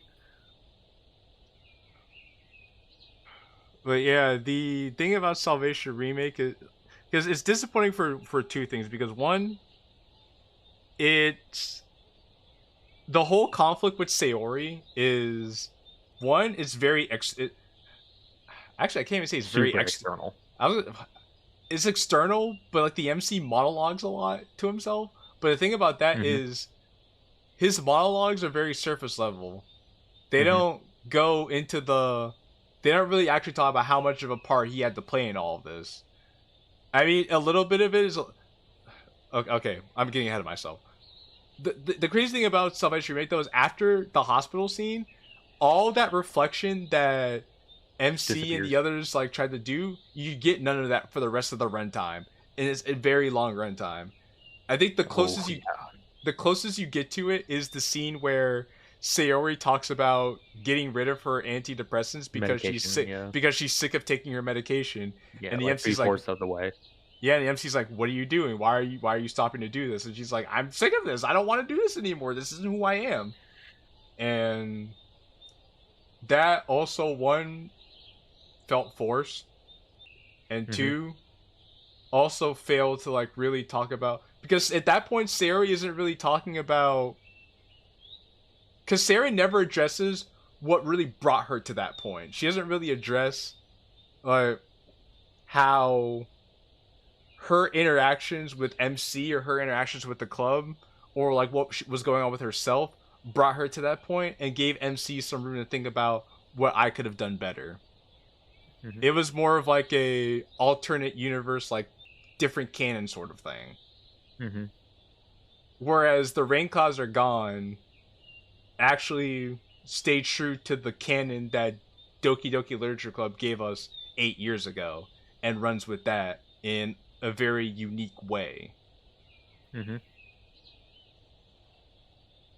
Like as fun as a lot of people say Salvation is, and it's also too because this mod's short, it has like one clear focus. Salvation was also trying to juggle a lot of different things at the same time. It was trying to juggle Sayori and MC. It was trying to juggle Yuri. It was trying to juggle Natsuki. It was trying to juggle this whole Monica side plot that honestly ended up becoming the main plot. And honestly was worse for it. Yeah, you kind of forget about Sayori's troubles until I think toward the end of the story, 80 hours later. Mm-hmm. Uh, Yeah, now that we got the comparison game out the way, as you could tell, we are seasoned in at least this idea, this mental illness mod motif, this theme. And hopefully, after you heard all of our criticisms of the big name heavy hitters that have been around for years, staples of the community, that there's a lot of flaws that people are willing to forgive for no apparent reason whatsoever and act as if it's okay writing when it's not. This mod does that way better without even really trying. And it treats it with maturity. It doesn't project. It doesn't get pretentious. It does everything it needs to do and does it shortly, does it briskly, and gets it out the way. It leaves it open to interpretation and treats you like you're a mature and active reader. It's great. which is something that both Xavier and I really love as not only writers ourselves, but also just people who love consuming media. We like enjoying media that respects our time, and since Xavier's a really big like psychological horror and survival horror fan, this is like big Silent Hill this 2 vibes. exactly, this mod 2 hit all the right buttons and checked all the right boxes for Xavier too. So Mm-hmm. it's also Because in the end, Ddlc is a psychological horror. right. It's the People forget strongest that. element. Actually, you know, it's funny. It's funny because I was on Reddit looking at the comments for Doki Doki Convergence, and there's the newest comment was from somebody who just played Convergence as their first ever DDLC mod, and they were saying that how I love how this mod worked with the characters and got rid of that BS horror and actually made it Criminal. so people have a happy ending. And I'm thinking to myself, Xantos says, "Hey Xavier, have you ever heard of a little game called Cry of Fear?" Santos, you can go shut the fuck up, okay? You can go shut the fuck up. No, but this mod is very much Cry of Fear. But yeah, to that comment, I thought that was interesting that the person who just played DDLC, Yeah, love you, Santos. but he played DDLC, said, "Yeah, I'm sick of that BS horror, and I'm glad we have a game where like good things are happening for the girls." And I'm thinking to myself, yeah, it's very interesting how a lot of people in the community are willing to write off the very thing that made this game what it was and actually brought everybody here in the first place. I mean, I know some people are here because they want the girls to have a happy ending, but we can't forget that the foundation of DDLC is psychological horror. Like, people forget characters die in this game. People forget that there's a girl who stabs herself to death in this game. People forget that a character snaps her neck and cries blood in this game. It's a traumatic experience. Let's not forget, too, that even though there are some stinkers when it comes to horror, not going to point fingers because there's a lot of old, like 2018, 2019 mods that are horror-based and have not aged well at all. But most horror mods that are made for this community are the strongest mods the community has. I'm going to just obligatory ego death reference. You have I Am Monica. You have, I guess, some other VA stuff. If you want to count River's Happy Thoughts or whatever, go ahead. You have the good ending. You have what else am I missing? I don't know why I'm blanking on this, but there's so many more. Moth Club. Yeah, Moth Club's a part of the good ending universe. If you don't know the twist, Switcheroo. If you want to count Switcheroo, even though that's literally just base game with a fucking reskin, some of the scares in there were pretty good. But usually when mods go running, this mod, for example, the best mod, when they go running with the horror element, it is the strongest that the IP has. It just is. People forget this.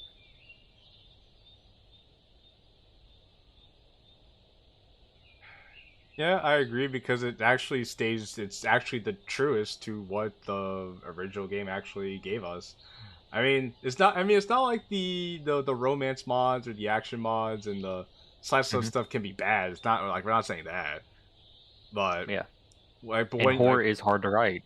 Horror is hard to write intrinsically.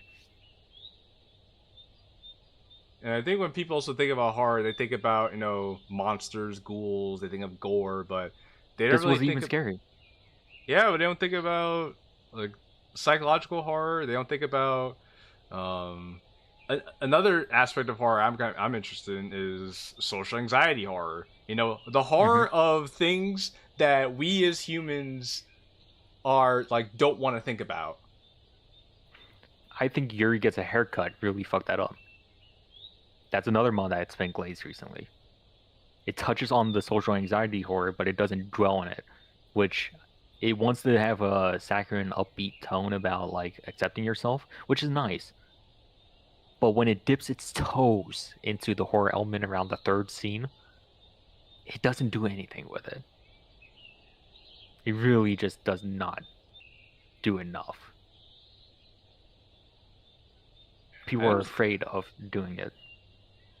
I know Spaghetti made a horror mod that we actually liked. Oh, was that the one where they steal the face? Yeah. Oh no, that was the bike. My bad. No, that was Spaghetti. Spaghetti made it. It was... Did he? Yeah. I'm hard pressed to remember anything I liked from Spaghetti. Because it was one of like his first things he made like after he was gone for like several years, and then we saw it and we were like, wow, this was actually really good. I think so, but I have to see it again. All I know is all of his mods are like 5 minutes, so it's hard to remember them. But I actually think that's a good point, Xavier, is that the strongest mods that we've seen are either psychological horror or things that explore more of those like hard to talk about Foundational elements. themes. The foundational themes. Like another mod that we liked because it did something similar to that was the Violet Sun. The Violet Sun, After Image. Even though After Image was a bit hard to read sometimes. Yeah, it was hard to read and a bit abstract, but it did explore that whole, the after Sayori and like the coming to terms with certain things, a bit of a mystery element to it. Yeah.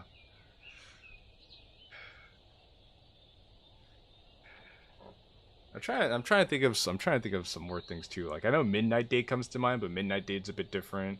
I know there was Sayori's Revenge, but that was I think more on the comedic side. Even Nightmare of the Yandere Doki, when it's a comedic and calling back to old campy horror films. Oh yeah, is actually pretty good. This goes back to something we were saying a while ago, that there's just aren't a lot of horror mods anymore.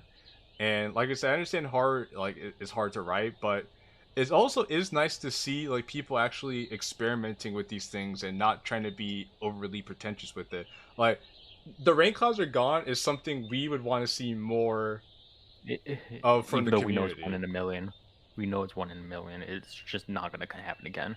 Okay, maybe not something exactly like this that does it this exact way. I mean, if it does happen, then we let us know. Yeah. But just this is the kind of direction that we would want people to see in the community, and we would want you guys could clip this and share this with other people, like around the community if you want to.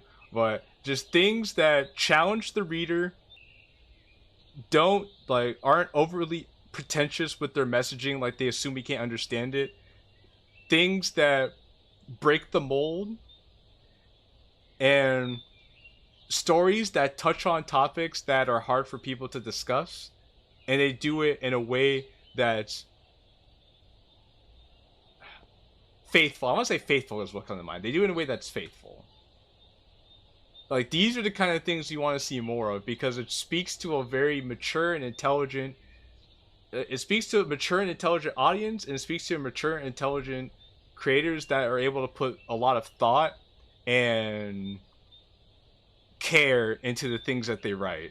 I think that's just another thing to us. We want people to actually care more about what they're putting out there now. Not to say people aren't caring already, because I'm not saying you guys don't care if you're working on projects already, but there's a difference between caring about wanting to put something together, and there's a level of care of what do I want this to be about? How well can I express this? And am I caring about how the audience will receive this? Yeah. because some people don't care about how the other people are going to receive it. They just care about how it's going to make themselves look good when they put it out there, like, or they care about how popular is this going to make me. They don't care about, is this something even worth playing.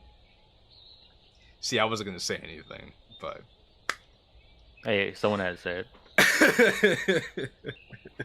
No, but Fit had a very salient point. Fucking hate that guy. Anyway, Fit had a very salient point like 3 years ago. When writing, every word matters. And just so you guys understand just why we don't quite enjoy reading mods the same anymore, is because most mods, when you read them, it's not that they drag on too long. It's not that they don't have intention or that they're sloppy writing. It's that it doesn't, when you read each line, you could tell a level of care that the author put into it. And when it just baselessly starts just spewing words on screen until it gets to the next plot point, which most mods do, it just gets boring as fuck. Which is why we just grow to loathe the majority of mods that come out, because all of them are like that. They write for the sake of writing and not because they care for the craft. Because a big part of it is that a lot of people think long equals better, and they think that, oh, I want to play a really long mod and have a good time with it. The issue a lot of people come to they don't understand is that it's really difficult to write something that's really long. It's horrendously difficult. It's very difficult because there's so much you have to keep track of. The story needs to have a reason to be that long in the first place, and they're just. It's very difficult to have something very long and then be paced well enough that you don't feel bored. We get into an issue where, like, Love and Shyness is a perfect example of this. Like, Love and Shyness is a perfect example of a story that should have been half or a quarter of what it was, but because they wanted to make the story long and, like, I guess make it like something that people could play for a while, they just add words for the sake of adding words. And then you get something where you'll play something for 2 hours, you don't even know what you read because you don't even know what the scene is about. They just fill in words just to have people talk. Your mind. It numbs your mind. You forget what you're even reading, and it doesn't serve a point. And one of the biggest things about writing is that if you're writing something that doesn't serve a point, then you're just wasting your time. Because you're wasting your time, you're wasting the audience's time. You're over here struggling, trying to fill in words like you're writing a paper for school, and you're trying to add you're adding filler words just to pump up the word count. Yeah. If I may. Go ahead.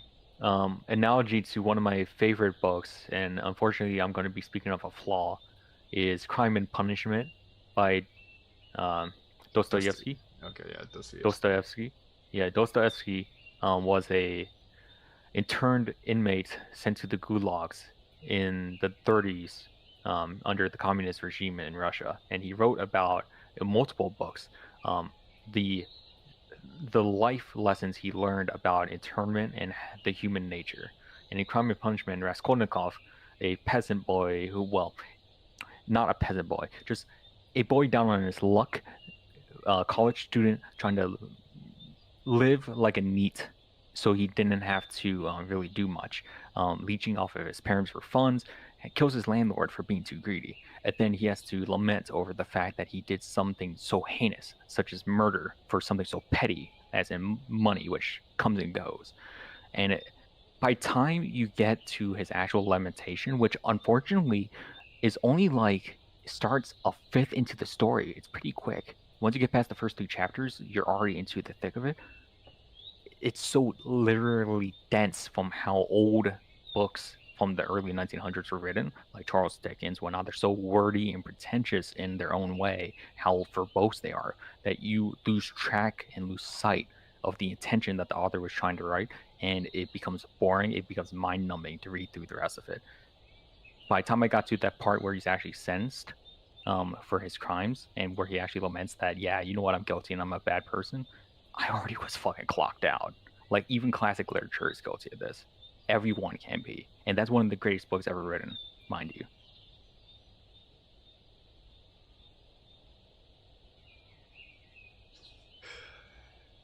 I think And it's also one of those things where like the more experienced of a reader you are, like the more content you like, more like media you consume, the more like the better your ability is to be able to like parse through like multiple lines of text to be able to gather the meaning of what you're looking at.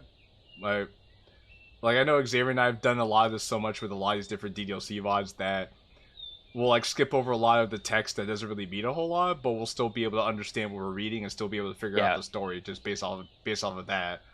When you have experience reading a lot of these stories like Crime and Punishment or a lot of these other stories from the past, for instance, it's just kind of that thing you get. But what we're kind of saying now is that I told Jay Uncle Tom's Cabin I was able to get the gist even though I skipped like 200 pages.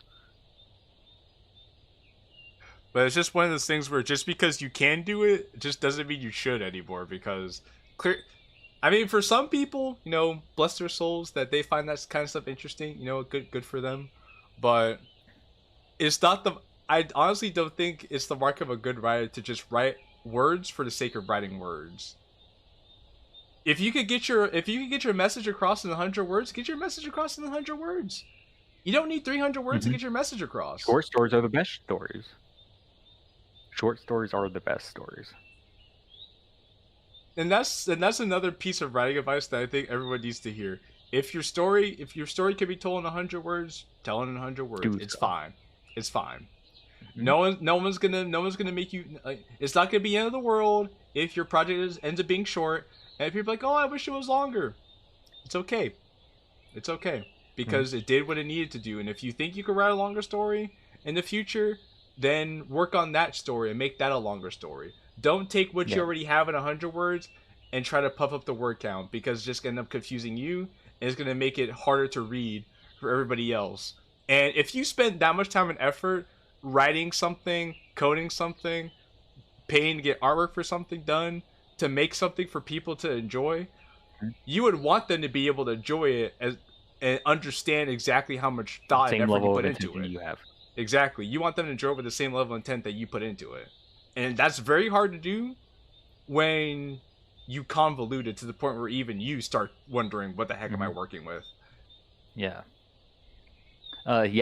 Point to that. I Have No Mouth and I'm a Screen by Harlan. When he wrote the short story originally was like 220 some words. Then he expanded it for a book of a collection of short stories he wrote. Or I think it was a collection of short stories by various artists, no pun intended. He expanded it to 300 words. But the thing is that the story itself really didn't grow legs and run until the video game adaptation about 30 years later. And Harlan is known as one of the most asshole writers ever. He was a hater of everything. In fact, he wrote I Have No Mouth and My Screen out of hatred for other books and media and out of society. He did that as a massive critique and a massive fuck you to everything and everyone. But he said, no one's going to be able to touch my intellectual property unless I give my consent. He liked the video game adaptation so much that he lent his okay and his voice talent to it for Am because he liked it so much. He knew that it had enough care and attention and detail that he would have put into his original short story, that he redid everything, he rewrote everything with the team, he did his voice talent and everything. He gave his okay because he knew that they cared as much as he did and he wanted to give the same. You should have that level of care. You could be a massive hater or whatever, but as long as you know that the effort is worth it and that you can get your point across and people appreciate it the way you do, then fucking do it. Do it and do it as short as you want or do it however you see fit. Just have intent in everything you do.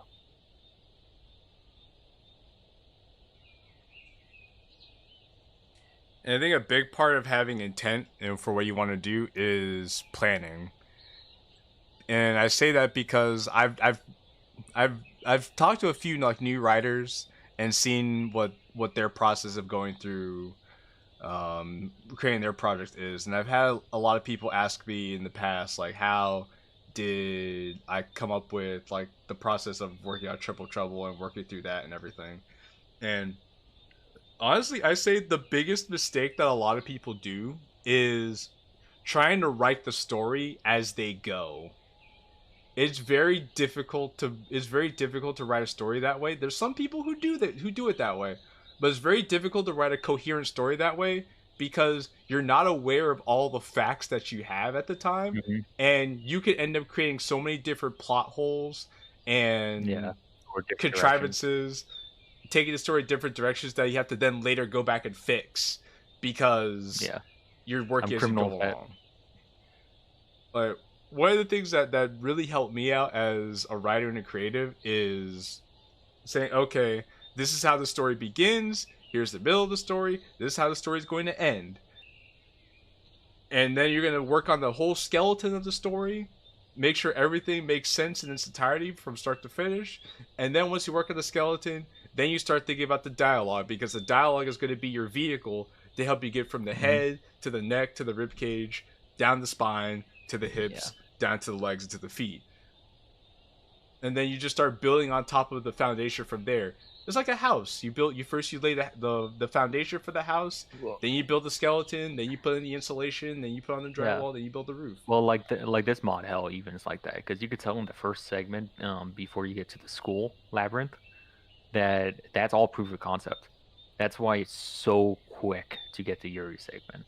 You could tell that was all proof of concept, that then it really knew what it wanted to do after that, and it just went for it. You could tell. And it didn't even try to refine it. It just said, fuck it, this is what I did, and this is where it's going. And which is another reason why we like the Rainclouds are gone, is because it didn't try it stuck. It said, I want to tell the story in 100 words, and it did that. It didn't try to make itself more than what it was. It said, this is exactly what I wanted to do, and I'm happy with that. I don't need this to be like over the top and super fancy.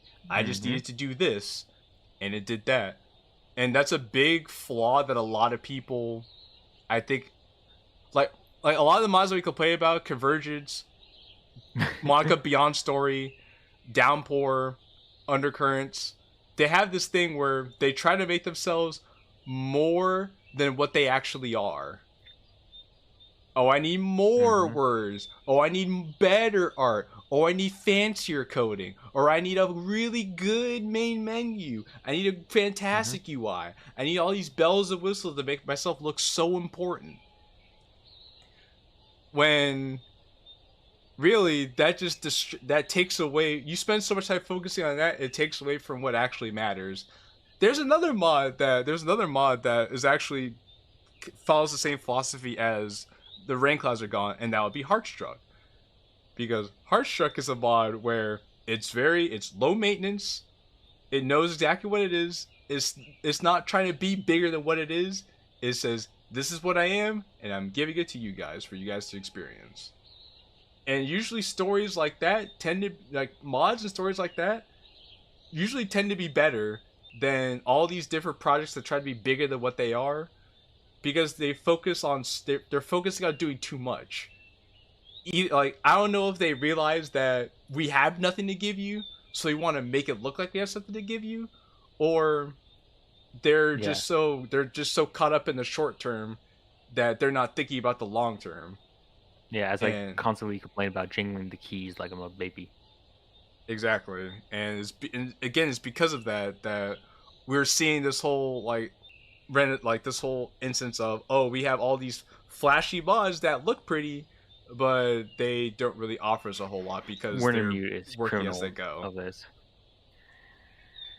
And that was also why I asked, because Act brought up the question last year, and I made a community post about it today, on has the mod quality slipped? Mod quality declined in recent years. I've gotten some very interesting responses about it too. And a lot of them said no.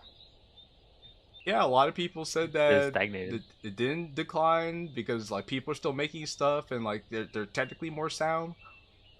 But some like a handful of people said yes, but it's interesting to think that people have said no, which I guess technically they're fair, because if you're looking at it from like the quality objective lens, if you're looking at it from like an artistic and technical standpoint, the quality has not gone down. I mean, if anything, the quality has increased, right? I mean, well, yeah, the average quality of mods. Like to say otherwise would be disingenuous, but that's the heart of the matter that we're getting at. Like, we're not arguing the technical aspect of it. We're arguing the storytelling aspect of it. We're Mhm. arguing the audience retention aspect of that's it. the nuance that was lost in the community post. Yeah, we're arguing the does this mod respect my time aspect of it. We're Is there a arguing mod the in the last 4 years that you remember over Salvation, over Fallen Angel, over Immortality, over Blue Skies, over I don't know whatever classic mod you like? for, No. okay, for instance, you know how the mod quality's gone down? People don't recommend mods that came out from 2021 Yeah. to now. People talk about mods that came out from 2018 to They 2020. don't recommend new mods at the last like 4 fucking years. Yeah, They just don't. Exactly. When you ask people what mods do I play, they always go back to the old ones. It's very rare I've seen somebody say, "Oh, well, actually, you should check out Downpour. I think Downpour's a really good mod." Or, "Oh, you should check out Parfait Premiere. Parfait Premiere's a really good mod." Rising Knight. Yeah, you should check out that mod, The Rising Knight. You know, that's a really good mod that people could play. Or, "Oh, you should check out My Cloudy Reality Plus." You know, people don't do that. Who the fuck has played My Cloudy Reality Plus? Honest to God question. Honest to God question. I'm not even sure. I'm pretty sure like that's copium. I mean, that won Best Horror Mod of 2024. Yeah, somehow. It's horror? Surprisingly, I guess so. It's horror. Who the fuck played it? That's the horrifying part is someone actually played it. Holy shit. But see, No, that's like for real but see, though. that's the Like point, no one though. there's not enough people that respect new input because our nuance is that the writing quality, the care for the craft has slipped because of the technical aspects increasing. It's a give and take for some reason, and that's not what we want to see. And it's also discouraging. It's discouraging to new creators too, because they want to make something special, but people are always talking about the old stuff. I legit never heard of half of these, and that speaks volumes. Exactly, Miles. Exactly. Miles, that is on the money right there.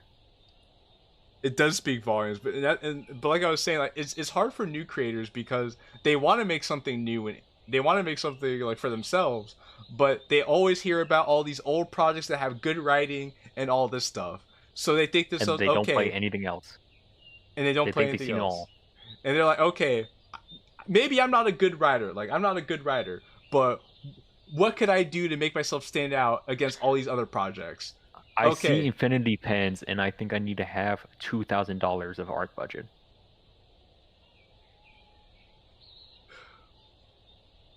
Well, I was gonna say they think if they can't write well, then they'll think they'll need to have a $2,000 or $4,000 or a $10,000 art budget. They'll think they'll need to have a team of people working to create like the greatest a whole looking fucking UI community, possible. the entire Ddlc modding community in their server, helping them mod. Exactly. A writing team of 32 people. Like they think they need all this stuff to like really make this so stand out.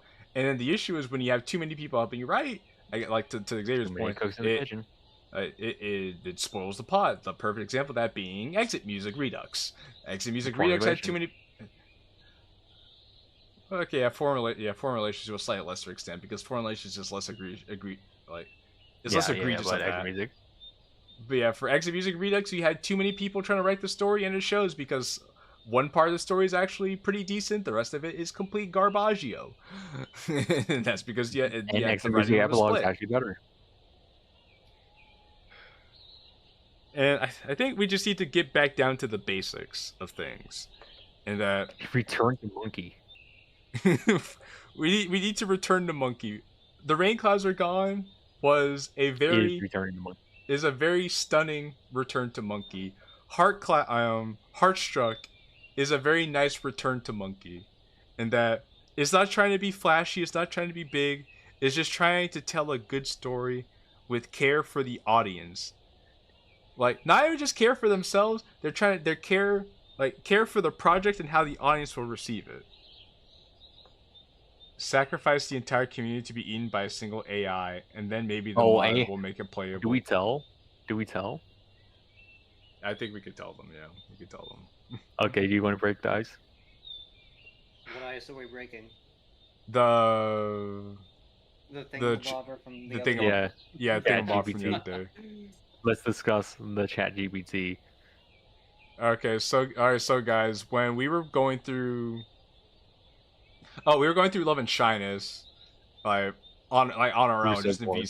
just on VC, and we were talking about like how uneventful and boring the mod was, and then we were joking that it feels like this feels kind of AI, like it feels very robotic without being insulting to AI. And then one of us said, "You know what? I bet we could pull up like we can go on ChatGPT right now and have it create a DDLC mod and see where that takes us." So started tapping away in ChatGPT to create a DDLC mod that was inspired by the original game and it had complete creative freedom. And what it generated out to give us was, honest to goodness, one of the most interesting concepts we have seen in the last 8 years. And we were like, wow, nobody's actually done this. I'm surprised nobody's Yeah, it actually was tackled so this. fucking flabbergasting. It was so flabbergasting. And the way it laid out the plot was like, wow, this is genuinely interesting. Like, I actually It decayed as it got more specific, but that's to be expected. It did. Like, the Yeah, it got feature creep. plot was fine. Well, like the specifics wasn't perfect, but the idea was that but the overall like gist of it was that the AI somehow managed to create something that was more fascinating than any of the projects that came out in the last 3 years by far. And I think a big part of that is because, like I said earlier, people just keep trying to write the same story with a different coat of paint. We're all getting like the whole slice of life story where nothing happens and like there are no consequences. That's starting to get old. People like we're just not interested in that anymore. Yeah. Or you do have a story with action and dire circumstance, but no consequence happens. Stop it. Get some help. Beyond story. Like for like Beyond Story and Vigilante is a good example of that. Where in Vigilante, which spoilers if you haven't played Vigilante or seen me play through Vigilante on the channel, but during the end of chapter 2 when the MC dies, Most interesting part of the story. And then you're like, wow, this is really interesting. I wonder what's gonna happen here. Monica needs to cope. Like Monica says, she's gonna have to cope about this, but Monica's able to cope about it just fine because she's perfect in every way, shape, or form. And then the MC didn't actually die; he was just in a coma, and he comes back to life. Yeah. And then Miles says, "Well, I'm down for the ChatGPT mod." Like, there's a high acceptance of mod slop in this community. It's foul. Even mods where like it's Clay Guy or like Before the Needle Lifts, they try, but they're too pretentious for their own good. They have decent writing that those are still slop. You can tell that like because those mods you can't really get like a heartfelt meaning out of it that sticks with you. It's just kind of like you experience it and then it's done. And it's more like the shock of the fact that it was presented in such a way is what sticks with you, which isn't substantial at all. There's too much slop. Vigilante is Mary Sue slop, no consequences slop. There's too much slice of life slop, too much feel good. We've been done that. Always keep doing that. I just want the mod where Yuri breastfeeds you. There is one of that. But like, we already ran dry of the shitpost slop. VA killed that donkey fucking multiple times, kicked that ass. We're already done with that trend, and unfortunately now we're just here on the long and boring grind, which is what killed the community for the last 2 years. Like, if you hadn't noticed, the community was stagnant as shit the last 2 years compared to what it usually is. Yeah. I mean, people have been making DLC mods for a while now. They're kind of bound to start kind of being the same. They don't have to be though. That's the issue because because even early on, like there was a lot of experimentation with what made mods interesting. But also a big part of that has to do with the fact that there are a good number of people in the core like modding community of Reddit that are just so toxic and harmful that they've chased away like a lot of the meaningful people who are really creative and had a lot to contribute to the community as a whole. So there are a lot of contributing factors that go into it, but people also just started because people stopped making things that were interesting for themselves, and they started making things that they thought would get them popular to like get some sort of clout. It's like how you have like one YouTube channel who makes like a certain kind of content and gets popular, and then you have like 20 copycat channels that show up because they just want to copy that. They just want to take that success without doing the thing that made the first guy successful in the first place. You just have a bunch of people who are just trying to like cash in. And that's what happened. You have people trying to cash in on success without realizing what made them successful in the first place. And I guess go ahead, Xavier. You have something you want to say? No, I want to say also just realize your scope when it comes to providing anything. If you're doing DDoC modding, realize your scope. Try to be as independent as you can until you have to branch out to your friends, and I'm talking about your close friends or people you can actually consile into for opinions, like this person did for Rainclouds are gone. Because the moment you start reaching out to the teams, you have to realize that the same group of 20-some people that ran this community for the last 3 years are the same 20 people that touched every single mod that released that has been dried to the fucking bone. It's true. At that point, it's almost industry standard that you have these people on your teams. That's how VA was before they blew up. Like, don't rely on their help because they'll just drag you down. And ultimately, it kind of does, because these lesser independent artists that have their help get less recognition, but then they get lifted up. You gotta see the power dynamics at display. Yeah, we know that firsthand because that almost happened to us. And we didn't fall victim to it, so. Yeah.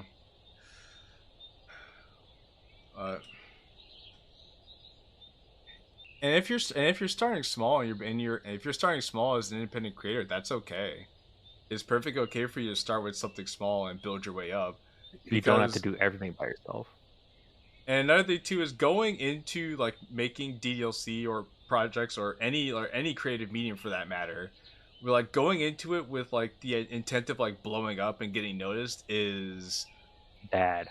Is bad. Is very harmful to you because you're going to give up on it very fast. You're going to make something that's very hollow because you're doing it with the wrong intentions. You should want to do it because you have a message or you have an idea that you want to put out there, and you're being faithful to that idea, and only you could do it exactly. And then the right people who like the project are going to gravitate to that project. Yeah. I mean, for example, with Triple Trouble, I made Triple Trouble because I had a story that I wanted to tell, and only I could tell it. So I made Triple Trouble in the way that I wanted to, and I said whoever's gonna play it will play it. Yeah, and like only work within your skill set. You're not gonna know everything out the jump. You're going to make errors along the way. So you grow as you release each project. Your first project doesn't need to be the best. When I made Better Call Saul Spilled Spaghetti, that was a coding experiment on a time limit. I learned so much when it came to RAMPANT coding. That's my first actual self-developed code. I did all of the art. I did a little bit of music dabbling. I did all of the code. And I used that to then make Sigma Club 2's coding, which then was the best action mod the community still has seen. So, point given.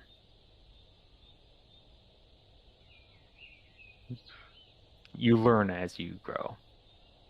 Which is funny you say that, because that was some of the advice I gave to the same people I talked about earlier, was that you're gonna learn as you grow. The important thing is just not to quit, because if you, which like I get, it's very hard not wanting to quit on something, because sometimes things get so overwhelming and so hard to process. Like you don't feel like it feels like you're being consumed by your project, that you just want to put it down because you can't really deal with it right now. I have dropped so many fucking projects you guys would not even believe. And sometimes it's okay to take a step back and collect yourself, because if you're a mess, your project's going to be a mess, and if you're a mess, you're not going to get anything done, so why even bother at that point? But Mm-hmm. but like I said, sometimes it's okay to just like take a deep breath, and that's also why I say planning things out is important, because when you take the time to plan things out, you start to realize what you have, what you don't have, what you can work with, and what you may need to outsource or ask for help about. And once you're aware of those things, once you have the knowledge of those things, then you're going to find yourself feeling less overwhelmed or consumed with anxiety and grief. Mm-hmm. Which generally a lot of those things happen because of a lack of knowledge and desperation. So gain the knowledge, you're going to gain the confidence, you're going to feel less desperate, and then things are going to start feeling more manageable to you. Mm-hmm. See, working outside of your strength is honestly the biggest learning experiment there is, TBH. Oh, it definitely is, but you also have to learn in a way that works for you. Like, for instance, I'm somebody who learns the best when I have somebody who knows more than me explain it to me, and then I could apply it specifically. Like, I'm the kind of person who likes learning specific things I could apply directly to my, like, current, like, thing, because it sticks better in my head that way. I have a much harder time with, like looking at an overall, like, lesson or overall tutorial, because, like, this is cool and all, like, it's nice to know, like, this tool, but I don't know how I could apply this tool to, like, what I'm trying to do. So some people need that kind of thing. Some people can they can read a book and figure it out on their own. Like, you have to figure out, like, how your best way of learning something. What you learn by doing, you learn by seeing, you learn by reading, and then build upon it that way. Also, hello, Finn. It's nice of you to stop by and join us. Yeah, but pretty much, as you can tell, we have a lot of sage advice when it comes to writing, because we don't get many chances. Well, we try to make time to explain this stuff for people that don't know, and hopefully you took something away from all that. I mean, we largely just, like, try to do it in the work that we make, and these are conversations that we largely have with each other. Sometimes. And these are conversations that we largely have with each other, so it's not often we actually get to express it with other people. So, yeah, with the public, so. But yeah, guys, the Rainclouds are gone. Peak mod. Like, unironically peak mod, and I hope this encourages you guys to experiment and actually have fun with the things you make. Yeah, if any of you want to pass this along to the people that made it, or the person that made it, Fazbear, go ahead. Would greatly appreciate it, but hopefully you guys were able to take some stuff away and see what he did, and hopefully you can see some inspiration from that, because truly we need more stuff like this. Yeah, I hope playing through, like, the Rainclouds are gone, like, definitely encourage you guys to, like, you creators out there to, like, want to make more stuff. I know this definitely encouraged me to want to experiment and create more things as well. So talking about modding and or projects in general, are we? Well, Finn, we spent a whole while talking about, like, what we liked about this mod. Yeah, we spent about 2 hours playing and 2 hours talking. Yeah, we talked about what we liked, what we didn't like, and we talked about the meaning behind the Rainclouds are gone, and now we just started branching onto, like, advice in general. And comparisons. Advice, yeah, exactly. Yeah.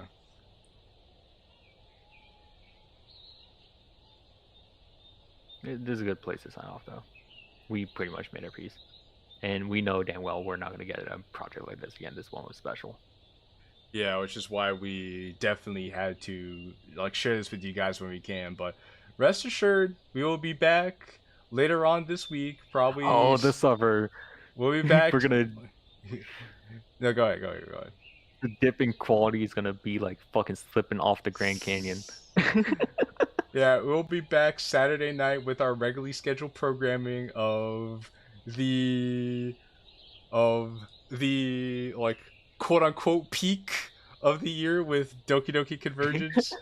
So, and we have the hardest bingo you guys will ever see. Yes, we because the bingo sheet I made the first time was, like, a general overall bingo for, like, Ddlc VODs, like, but we went even further beyond and created a bingo sheet specifically for Convergence. So we're gonna have fun with that. I saw some of you guys' predictions already, and we're going to share those predictions at the beginning of the stream and then see what we actually end up getting by the end of it. So I hope you guys are looking forward to that this Saturday. Yeah, and by the time we actually get to some certain plot points and convergence, we're gonna have this to talk about. This mod right here. Thank God it came out before the stream. I know. Peak coma farming. Yeah, we're gonna, it's gonna be peak how many people are gonna use this use that stream to fall asleep to. ASMR convergence stream.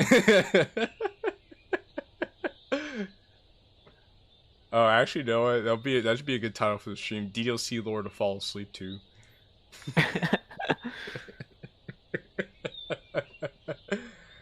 But yeah, thank you. Yeah, but thank you guys for hanging out with us and listening to us ramble on for a few hours about what we like about writing and media in general. It's honestly stuff like this that really is inspiring to us as general because Xavier and I are both like really creative people, and we love good stories, and we love telling stories. So and we also are self-aware about our own capabilities, so it helps us reflect on what we could do for next time. Exactly, because it's I know we're not perfect ourselves. There's still a lot of things that we're learning and trying to grow on our own, and it helps having things that we actually can chew on to see where we can strengthen ourselves as creatives too. So this is just our own way of reflecting out loud and hoping that this also helps some of you guys out there too. So yeah, do you have any closing remarks, Xavier? No, that was pretty much it. Okay. All right. Well, thank you guys again. We love and appreciate you guys. You could download the mod. You could download the Rainclouds Are Gone, and the download link will be in the description of the chat. And all my socials and things are in the description too. The Discord for Doki Doki Mining Central is there. The invite link is in the description. The invite link to my personal server is in the description as well. If you guys want to support the channel, support what we do over here, then by all means, us all, anything you're willing to contribute is greatly appreciated. It will not go to waste. It will definitely go to production of the content that's made here. But above all else, if you guys just leave a like, subscribe, and share this with other people who like Ddlc content as well, that also definitely help out as well. Happy Halloween, everyone! Yeah, you guys be safe. If you're gonna go get candy, make sure there are no razor blades in your candy. Make sure there's no. Yeah, be careful of any drunk drivers or things like that. So yeah. Yeah, good night, guys.